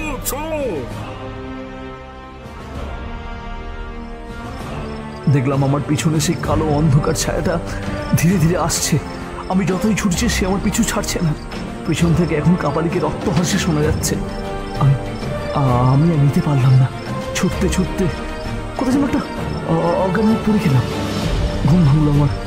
সকালের আলোতে সঙ্গে সঙ্গে আমি বাড়ি থেকে ছুটলাম। বাড়ি গিয়ে দেখি, কই, কারো কিছু হয়নি তো। সবাই তো ঠিকঠাকই আছে। আমি ভাবলাম কাল হয়তো স্বপ্ন দেখেছি, তাই এরপরও অনেকদিন কেটে গেল, কিন্তু সেরকম কিছু হলো না। তাও আমার মনের মধ্যে একটা ভয় কাজ করতে থাকে। যদি কিছু হয় 1 সপ্তাহ যাওয়ার পর, আমি প্রতি রাতে সেই ভয়ানক মূর্তিটিকে দেখতে লাগলাম। প্রতি রাতে সে আমার কাছে আসে এবং যাওয়ার আগে হুঙ্কার দিয়ে যায়। ধীরে ধীরে আমি বাড়ির সবার কাছ থেকে দূরত্ব বজায় রাখতে শুরু করলাম, কারণ যত যাই হোক, সবকিছু হয়েছে আমার জন্য। এবার শুরু হলো অতিথিশালার মরণ কার্য। ধীরে ধীরে যারাই অতিথিশালায় আসতো, তারাই মারা যেত। প্রথম আমি এগুলো লুকিয়ে ফেলতাম। নাইম মশাই সবটাই জানতেন, কিন্তু আমার দৌড়তে উনি কিছু বলেননি আপনাকে। কিন্তু বাবা, সবাই এমনভাবে মারা যাচ্ছিল, আমি বুঝতে পারছিলাম না কি করবো, আপনাকে কিভাবে বলবো। আর আমার ওইটুকু মেয়েটাও যদি আমার সামনে মরে যায়, না, আমি হতে দিতে পারি না। আর আমার ওই মেয়েটা, ওই ছোট্ট মেয়েটাকে আমি আমার চোখের সামনে মরতে দিতে পারি না। তাই জন্য আমি ওর কাছ থেকে দূরত্ব বজায় রাখতে শুরু করলাম। আমাকে বকতে লাগলাম, যে এই মেয়েকে কোনোদিন আমি উচ্চ গলায় বকিনি বা উচ্চ গলায় কথা বলিনি, তাকে আমি ধমক দিতে লাগলাম। কিন্তু অদৃষ্ট কিছুতে আমার পিছন ছাড়লো না। ধীরে ধীরে সেই মেটাল শুধু রাত্রে নয়, দিনেও আমায় দেখা দিতে লাগলো। আর দিনের আলো যেন আমার সহ্য হচ্ছিল না। দিনের আলো গায়ে পড়লে যেন আমার গা হাত পা জ্বলে যাচ্ছিল। রাত্রে ঘুমোতে পারি না, দিনে ঘুমোতে পারি না। চোখ থেকে ঘুম উড়ে গেছে। সারাক্ষণ যেন কেমন একটা ভয় লেগে থাকে, এই বুঝি সেই এলো, এই বুঝি সে সবাইকে মেরে ফেললো। এরকম যেন আমি আর সহ্য করতে পারছিলাম না। এদিকে আমি চেষ্টা করেছিলাম কাপড় নিয়ে নিজেকে ঝুলিয়ে আত্মহত্যা করার, কিন্তু করতে পারিনি করতে। যতবারই আমি আত্মহত্যা করতে গিয়েছি, ততবারই আমাকে কে যেন আটকে দিয়েছে। কি করে হচ্ছে, কে করছে, সেটা আমি বুঝতে পারছি না। বাবা, তুমি ওকে বাঁচাও বাবা। ওই মেয়েটার কোনো দোষ নেই। যাই হয়েছে, তুমি ওকে বাঁচাও। আমি হয়তো বেশি দিন বাঁচব না। দেখতে পাচ্ছ তো আমার অবস্থা। নিজে থেকে মৃত্যু না হলেও আস্তে আস্তে এরকম করে কষ্ট পেয়ে একদিন আমি মরে যাব। কিন্তু তুমি ওকে বাঁচাও।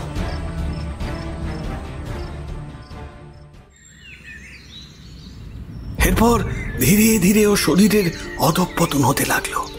আগে তাও বা খেত, এখন তো আর খেতেও চায় না।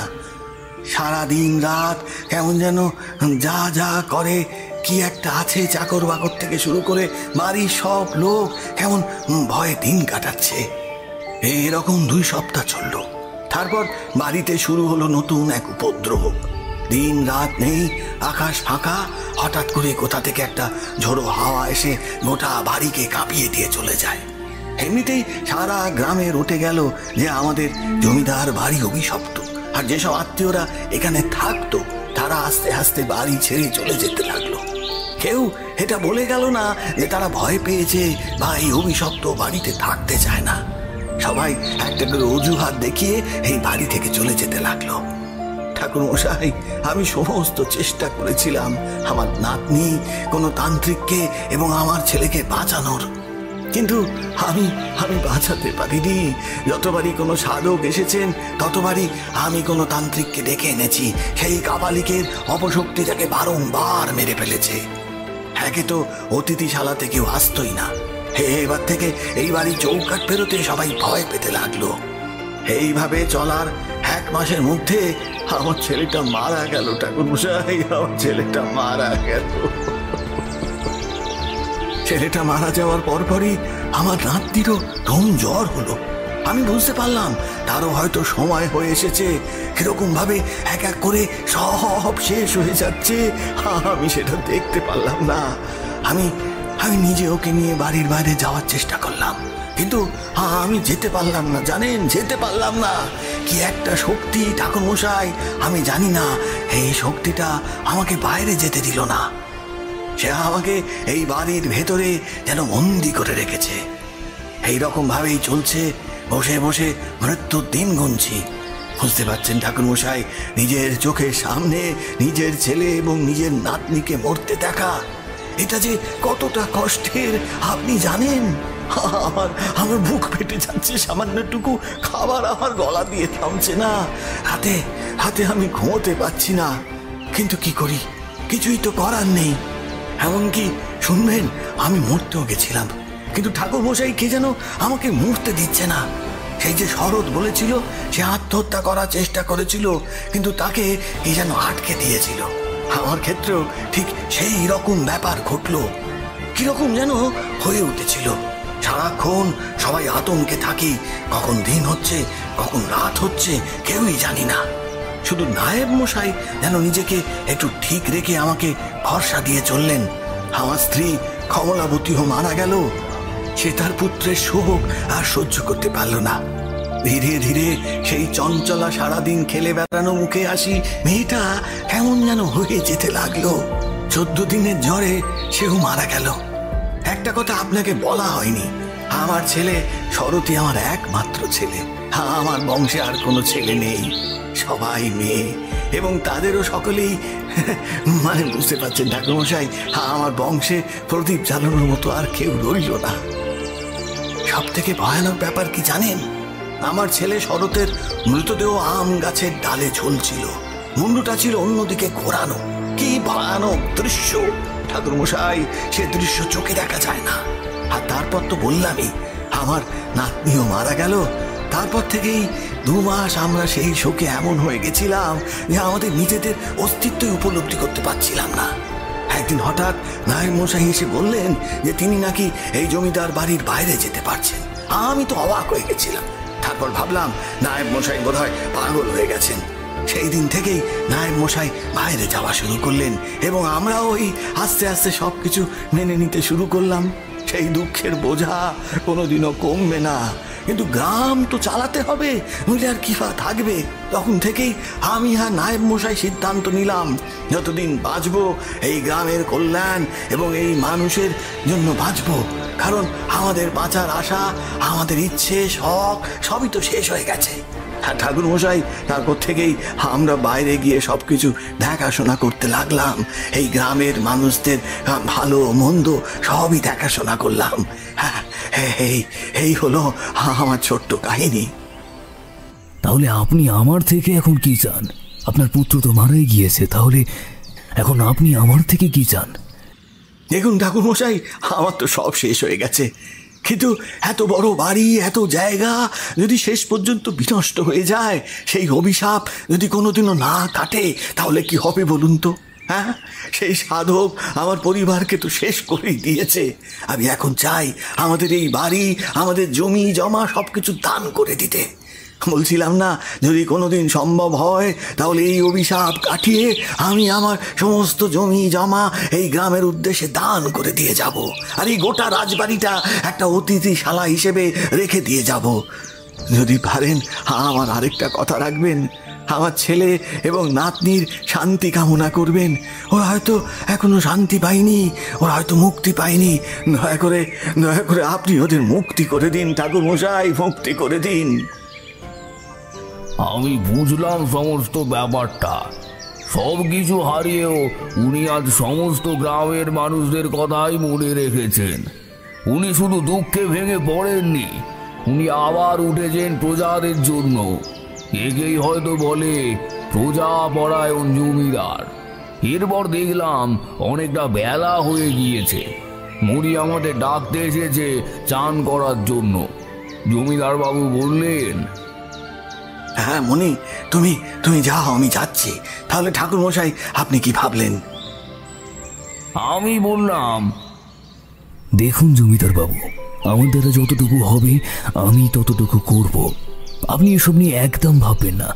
তবে যেহেতু সে অভিশাপ দিয়েছিল এবং অভিশাপ মিটিয়েও গেছে, তাহলে আশা করছি আমি এবার কিছু করতে পারবো। ভাজাভুজি, দই, মিষ্টি, মাংস করে ও সে কি আয়োজন! আমি বেশি কিছু খেতে পারলাম না, কারণ মনে কেমন একটা বিষাদের সুর যেন লেগে গেল। তোমাদের শুনে আশ্চর্য লাগছে তো। ভাবছো এই লোকটা এত এত খায়, তার নাকি গলা দিয়ে খাওয়া নামছে না। কিন্তু কি বলি হে, এটাই সত্য। যাকে জমিদার বাবুকে দেখলাম বিষণ্ণ মুখে বসে বসে খাচ্ছেন। ঠিক কি বলা যায় জানো তো, যতটা বাঁচার জন্য দরকার ঠিক ততটাই তিনি গ্রহণ করছেন। না রয়েছে খাওয়ার কোনো রুচি, শখ, না কোনো আহ্লাদ। আমি কিছু খাচ্ছি না দেখে জমিদার বাবু বললেন, হে কি ঠাকুর মশাই, আপনি খাচ্ছেন না কেন? না না না না, খাবার দাবার কি ঠিকঠাক হয়নি নাকি? আমি বললাম, না না, তেমন কিছু ব্যাপার নয়। আসলে পেটটা কেমন যেন ভার হয়ে রয়েছে, তাই। আমি আর তার দুঃখ বাড়াতে চাইলাম না, একটুখানি খেয়েই উঠে পড়লাম। জমিদার বাবু বোধহয় ব্যাপারটা বুঝতে পেরেছিলেন, তাই আর কথা বাড়ালেন না। আর সমাহার করে আমি বাইরে দালানে এসে বসেছিলাম। কিছুক্ষণ পরে জমিদার বাবু এসে বসলে আমাকে বড়ি দিয়ে বললেন, তাহলে ঠাকুর মশাই আপনি একটু বিশ্রাম করে নিন, বাকি যা কথা তা ওই বিকেল বেলা হবে, কেমন? আমি হ্যাঁ সূচক মাথা নেড়ে বললাম, আপনার যা ইচ্ছে। বলে তিনি নিজের ঘরের দিকে চলে গেলেন। সকালের পর থেকে নায়েব মশাইকে আর দেখতে পেলাম না। বুঝলাম তিনি আবার কাজে বাইরেই গিয়েছেন, এখনো ফেরেননি। আমি এবারে ধীর পদক্ষেপে আমার ঘরের দিকে রওনা দিলাম। ঘরে প্রবেশ করতে যাচ্ছি, এমন সময় দেখলাম সেই বাচ্চা মেয়েটা দাঁড়িয়ে রয়েছে পিলারের পাশে, আর ঠিক সেই রকম হাতঝানি এবং অঙ্গভঙ্গি করে আমাকে ডাকছে। সত্যি বলছি, বিশ্বাস করো, ঘুম নয়। দিনের আলোয় সোজা রোদের উজ্জ্বল আলো তার গায়ের উপর এসে পড়েছে। মনে হচ্ছে যেন সোনার বাঁধানো একটি ছোট্ট নারী মূর্তি। আমি তাকে দেখা মাত্রই তার পিছনে চড়লাম। প্রত্যেকবারের মতো এবারেও সে ছুট দিল। আমিও এবার তার পিছনে ছুটলাম। সেও ছুটছে, আমিও ছুটছি। ব্যাপার হলো, খাওয়ার বেশি না খাওয়ার কারণে খাবারের পরের যে একটা ধকল থাকে সেটা আমায় নিতে হলো না। তার ছোটার গতি দেখে মনে হচ্ছে সে ছুটছে না, যেন বাতাসে ভেসে ভেসে এগিয়ে চলেছে। জমিদার বাড়ি থেকে একটু বেরিয়ে গিয়ে একটু বাগান মতো জায়গা রয়েছে, সেখানে দেখলাম একটা আম গাছের পিছন দিকে গিয়ে এসে সে লুকিয়ে পড়ল। আমি ভাবলাম কি হলো, এই আম গাছের কাছে এসে লুকিয়ে পড়লো কেন? এই ভর দুপুর বেলায় সে কি আমার সাথে খেলা করছে? কিন্তু তারপরেই আমার মাথায় এলো যে জমিদার মশাই বলেছিলেন তার পুত্র শরতের আম গাছের ডালে মৃতদেহ পাওয়া গিয়েছিল। এবার দেখলাম সেই মেয়েটা আর হাসছে না, সে ডালের দিকে চেয়ে টুকরে টুকরে কাঁদছে। আমি কিছু বলে ওঠার আগেই সেই মেয়েটাকে দেখলাম সেই আম গাছের ডালের সোজাসুজি মাটির দিকে আঙুল দিয়ে দেখাচ্ছে। আমি কিছুই বুঝতে পারলাম না। অনেকক্ষণ ধরে এইরকম দেখানোর পরে হঠাৎ কি জানি কি মনে হলো, ঘর থেকে একটা কোদাল আনলাম। এবারে তোমরা বলতেই পারো যে ভর দুপুর বেলায় আপনি কোদাল পেলেন কোথা থেকে, কিন্তু সত্যি বলতে আমি জানি না আমি কোদালটা পেলাম কোথা থেকে। হঠাৎ দেখি সেটা সামনেই পড়ে রয়েছে, এবং সত্যি বলতে কেন যে সেই কোদালটা তুললাম এবং কেন যে সেই কোদালটা নিয়ে আবার ঘুরতে শুরু করলাম আমি কিছুই বুঝতে পারিনি। অনেকক্ষণ ধরে খুঁড়ে চলেছি, যেন মনে হচ্ছে কারো বশীভূত হয়ে সে যা বলছে সেই কাজ করে চলেছি। নিজের ভাবনা চিন্তার শক্তি বা নিজে কি করছি সেই সব জ্ঞান বুদ্ধি আমার লোপ পেয়ে গেছে। কিছুক্ষণ ঘোরার পর দেখলাম দুটো কঙ্কাল পুঁতে রয়েছে, একটা একটু বড় আর একটা তার থেকে অনেকটা ছোট। এইবার আমার আর কিছুই বুঝতে বাকি রইল না। এই দুটো হলো জমিদার বাবুর ছেলে শরৎ এবং তার মেয়ের কঙ্কাল। সেই মেয়েটার আত্মা শান্তি পায়নি, শরৎ পেয়েছে কিনা সেও জানি না। যাকে আমি কি করব কিছুই বুঝতে পারছিলাম না। হঠাৎ সেই মেয়েটা বলে উঠল, তুমি যখন যজ্ঞ করবে তখন আমাদেরকে রেখো, আমরা তোমায় সাহায্য করব, তোমার কিচ্ছু হবে না। দেখো আমার ওই যে দাদু আছে না, উনি খুব ভালো মানুষ, তুমি ওনাকে সাহায্য করো। হ্যাঁ, আমরা তোমার পাশে থাকবো, চিন্তা করো না, পাশে থাকবো।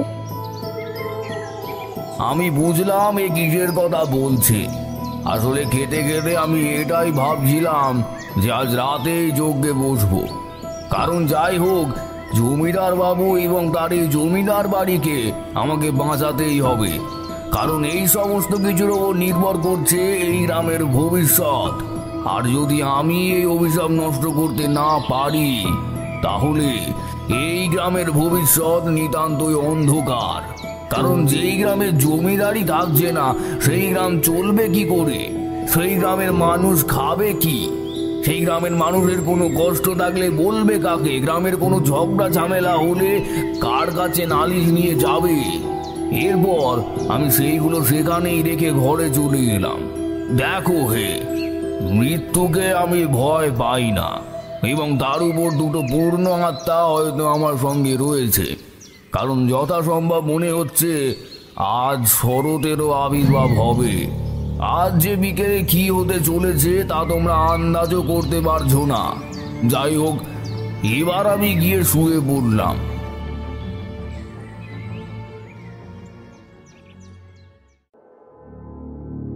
ঘুমিয়ে আছি, এমন সময় স্বপ্নের মধ্যে দেখলাম এক ভয়ানক মূর্তির আবির্ভাব ঘটেছে। সে আমাকে শাসাচ্ছে যে আমি যদি সেই যজ্ঞ করি এবং তার বিরুদ্ধে গিয়ে দাঁড়াই তাহলে সে আমাকে কিছুতেই ছাড়বে না। আর কিছু কথা বলার পরে সে কিরকম যেন মিলিয়ে যেতে লাগলো, যেন মনে হলো শুধু এই বার্তাটা আমার কাছে পৌঁছানোর জন্যই তার এই মূর্তির আবির্ভাব হয়েছিল। কিছুক্ষণ পরেই আমার ঘুম ভেঙে গেল।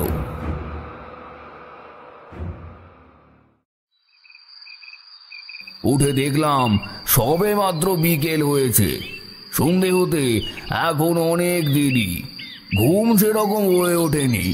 ধীরে ধীরে বাইরে গেলাম, গিয়ে দেখলাম জমিদার বাবু বাগানে ঘোরাফেরা করছেন। আমি ধীর পদক্ষেপে তার কাছে গেলাম।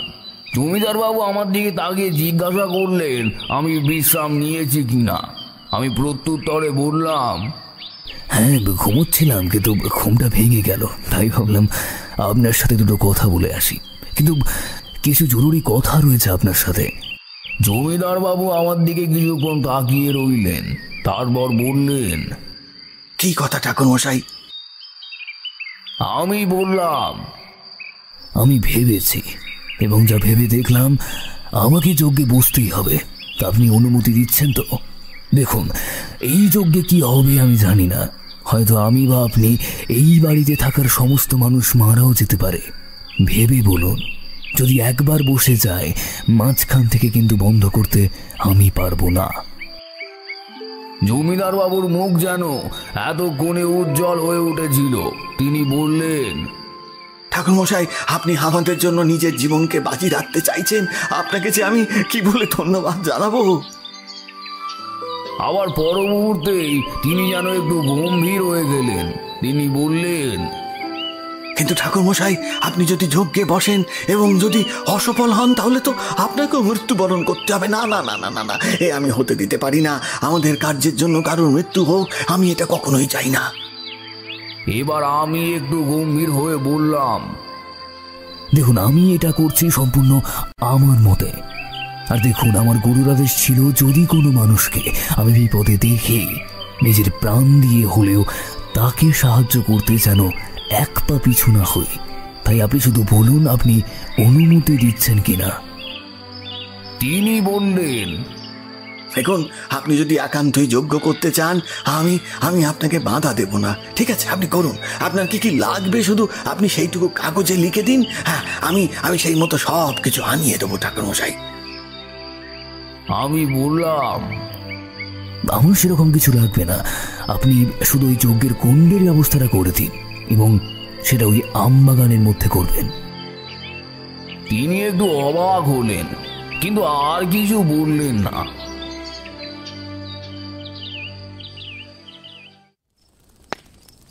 তখন রাত 1টা। ইতিমধ্যেই যজ্ঞ শুরু হয়ে গিয়েছে। যজ্ঞকুণ্ডের সামনে আমি বসে রয়েছি এবং আমার পাশে বসে রয়েছেন জমিদার বাবু এবং নায়েব মশাই। মণিকে তার নিজের বাড়ি পাঠিয়ে দেওয়া হয়েছে। প্রায় 1 বছর পর সে তার নিজের বাড়িতে গেল, কিন্তু তাকে জোর করে বাড়ি পাঠিয়ে দেওয়া হয়েছে, কারণ যদি আমাদের কিছু হয়েও যায় তাহলে এই বাড়ি রক্ষার দায়িত্ব থাকবে মনির উপরেই। জমিদার বাবুর ছেলে শরৎ এবং শরতের মেয়ের কঙ্কালটা একটু দূরে এক গণ্ডি কেটে রাখা হয়েছে। আমি যজ্ঞতে বসার আগে জমিদার বাবু এবং নায়েব মশাইয়ের দেহ বন্ধন করে দিয়েছি, যাতে তাদের কোনো ক্ষতি না হয়। যজ্ঞ যত এগোতে লাগলো তত যেন আস্তে আস্তে সব দিক গুমোট হতে লাগলো।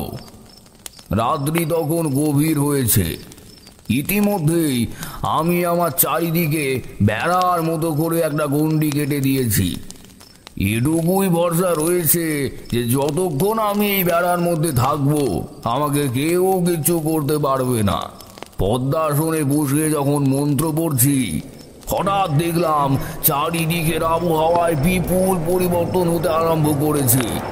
এতক্ষণ যেরকম নিস্তব্ধতা বিরাজমান ছিল, এখন ঠিক তার উল্টোটি হচ্ছে। চারিদিক থেকে হাওয়া এসে যেন যজ্ঞের আগুন নিভিয়ে দেওয়ার এক অসীম চেষ্টা চালাচ্ছে।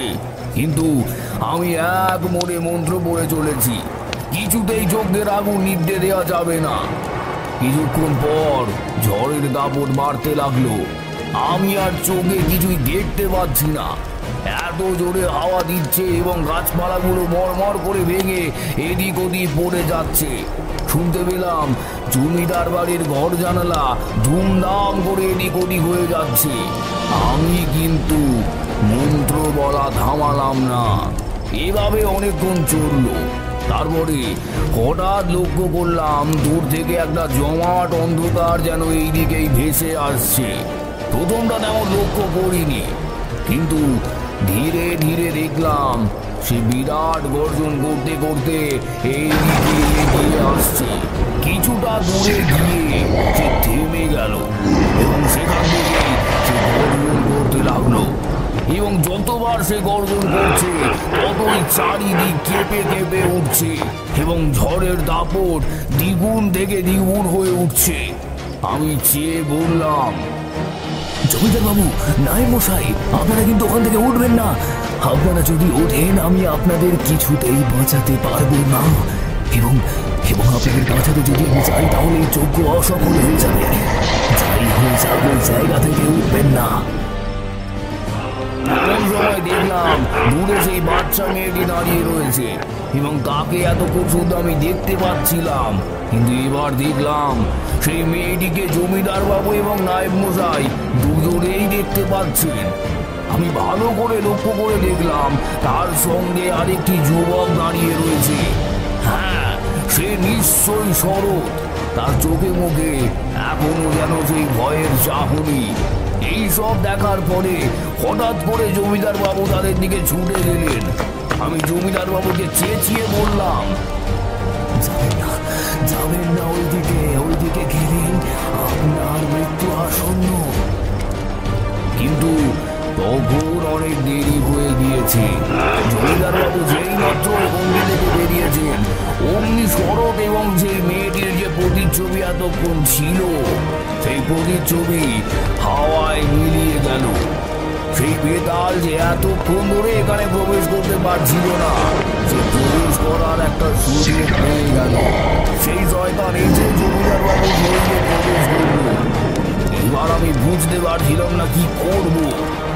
এখন সেই বেতাল জমিদার বাবুর শরীরে প্রবেশ করেছে। জমিদার বাবুকে কিছুতেই ছাড়বে না। আর আমি যদি এখান থেকে উঠি তাহলে আমি কেন, আমি সহ নায়েব মশাই সকলেই মারা তো যাবই, উপরন্তু এই গ্রামের অমঙ্গল আর কেউ আটকাতে পারবে না। আমি দেখলাম এখন যদি আমি না উঠি তাহলে জমিদার বাবুকে আর বাঁচাতে পারবো না। আমি উঠতে যাব, ঠিক এমন সময় দেখলাম শরৎ আর তার মেয়েটি আবার এসে হাজির হয়েছে। কিন্তু এইবারে নায়েব মশাই তাদের দেখতে পাচ্ছেন না। বুঝলাম এইবারে সত্য সত্যই শরৎ এবং তার মেয়ে এসে হাজির হয়েছে। সেই মেয়েটি আবার খিলখিল করে হেসে বলল, তুমি চিন্তা করো না, তুমি মন্ত্র পড়ে যাও। আমি যেন ভরসা পেয়ে গেলাম। আমি উচ্চ কণ্ঠে মন্ত্র উচ্চারণ আবার শুরু করলাম। এবার সেই বেতাল যেন লাগামহীন ঘোড়া হয়ে উঠল। সে বাতাসে ভেসে ভেসে উড়ে এলো। দেখলাম জমিদার বাবু শরীর সহজে বাতাসে উঠছে। এইদিকে শরৎ এবং তার মেয়ে তার সঙ্গে যেন বাতাসেই যুদ্ধ করছে। কে কি হচ্ছে, কোথায় কি করছে কিছুই বুঝতে পারছি না। একবার জমিদার বাবুর প্রার্থনা শুনতে পাচ্ছি, একবার বেতালের আর্তনাদ, আবার একবার শরতের আর্তনাদ। আর ছোট মেয়েটি যেন কি আনন্দ পাচ্ছে, সে খিক খিক করে হেসেই চলেছে। এবার আমি মধুসুন্দরী দেবীর নাম করে যজ্ঞের শেষ আহুতিটা দিলাম। যজ্ঞের শেষ আহুতিটা দেওয়ার পরেই লক্ষ্য করলাম জমিদার বাবুর শরীর থেকে বেতাল যেন টেনে নিজেকে বার করে নেওয়ার চেষ্টা করছে, কিন্তু শরৎ এবং তার মেয়ে তারা তাকে চেপে ধরে রেখেছে। ব্যাপারটা হলো এই যে বেতাল যদি এখন জমিদার বাবুর শরীরে থাকে তাহলে শুভ শক্তির কারণে এবং মায়ের কৃপার কারণে সে ওখানে বিনষ্ট হবে। কিছুক্ষণ পরে তারা তাকে ধরে রাখতে পারলো না। সে জমিদার বাবুর শরীর ছেড়ে ঠিক যেমন ভাবে এসেছিল তেমনই গর্জন করতে করতে চলে গেল। ধীরে ধীরে সব আবার শান্ত হয়ে উঠল। জমিদার বাবু কিছুক্ষণ পরেই জ্ঞান ফিরে পেলেন। নায়েব মশাই তাকে ধরে তুললেন। এবার দেখলাম তিনিও শরৎ এবং তার মেয়েকে দেখতে পাচ্ছেন। সেই মেয়েটির মুখে এখনো সেই হাসি লেগে রয়েছে, আর শরতের মুখে কোনো ভাব পরিবর্তন আমি আর লক্ষ্য করলাম না। দেখলাম জমিদার বাবু কাঁদছেন। আমি জমিদার বাবুকে শান্ত হতে বললাম। মেয়েটি দেখলাম দাদুর দিকে এগিয়ে আসছে। আমি জমিদার বাবুকে আটকালাম, কিন্তু উনি আমাকে ছাড়িয়ে সামনে চলে যেতে যাচ্ছেন। এমন সময় এই বাচ্চা মেয়েটি কি করে এসে বলে উঠল, কি ব্যাপার দাদু, তোমার বুঝি কষ্ট হচ্ছে? তুমি বুঝি কষ্ট পাচ্ছ? না না, কষ্ট পেও না, আমি এবং বাবা দুজনেই ভালো আছি। এবার তো তোমরাও ভালো থাকবে। আমাকে নাড়ু দেবে তো? যা, আমি আর নাড়ু খাবো না। তুমি ওরকম ভাবে কাঁদছো, আমার কি দেখতে ভালো লাগছে বলো? কেঁদো না দাদু, কেঁদো না। এবার আমি দেখলাম শরৎ বলে উঠল, ধন্যবাদ ঠাকুরমশাই আমাদের মুক্তি দেওয়ার জন্য। বাবা, তুমি আর কেঁদো না, এবার আমাদের যাওয়ার যে সময় হয়ে এসেছে। বলে তারা হাওয়ায় মিশে গেল। আমি বললাম, তাহলে ঠাকুরমশাই তারপর থেকে ওখানে সব ঠিক হয়ে গিয়েছিল? হ্যাঁ, তারপরে আর ওখানে কোনোদিন কিছু হয়নি। জমিদার বাড়ি আবার আগের মতো চলতে আরম্ভ করেছিল। গ্রামের মানুষের আনাগোনা আবার শুরু হয়েছিল। আর অতিথিশালাতেও অতিথিরা থাকতে আসতো। মানে বলতে পারো সেই যজ্ঞের পর সেই বাড়ি থেকে অভিশাপ উঠে গিয়েছিল।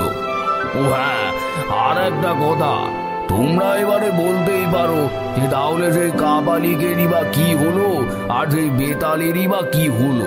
তোমরা তো জানোই যে বেতাল যদি বাধাপ্রাপ্ত হয়, তাকে যে জাগিয়েছে বা সে যার পোষ্য শিকার করেছে তাকেই গিয়ে মেরে দেয়।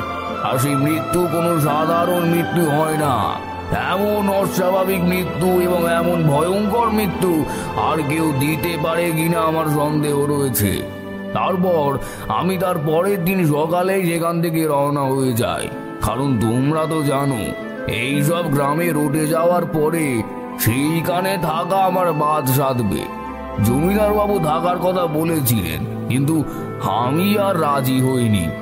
আমি আবার আসবো বলে সেখান থেকে বিদায় নিই। তারানাথ গল্প থামালো। গল্প বলার পরে তারানাথের মধ্যে কেমন একটা ভাব আসে, এখনো সেই ভাবটা বর্তমান। বৃষ্টিটা এতক্ষণে থেমে গিয়েছে। আজকের গল্পটা যে ঠিক অমঙ্গলের নাকি মঙ্গলের নাকি, থাক, এ নিয়ে তর্ক করে লাভ নেই। কারণ এরকম অভিজ্ঞতা আমি এর আগে কোনোদিনও তার মুখ থেকে শুনিনি। কিশোরী দেখলাম কিছুক্ষণ কেমন একটা ভাবে বিলীন হয়ে গিয়েছিল। তারপর সেই ভাবটা কাটিয়ে উঠতেই আমার দিকে তাকিয়ে বউটা একবার নাচিয়ে মিটিমিটি হাসলো। আমি বুঝলাম কিশোরী শুধরাবার নয়। এবার তারানাথ বলল, কি হে, কেমন লাগলো আজকের গল্প? আমি এবং কিশোরী দুজনেই একসঙ্গে খাসা বলে উঠলাম। তারপর তারানাথকে প্রণাম করে বাড়ির উদ্দেশ্যে রওনা দিলাম।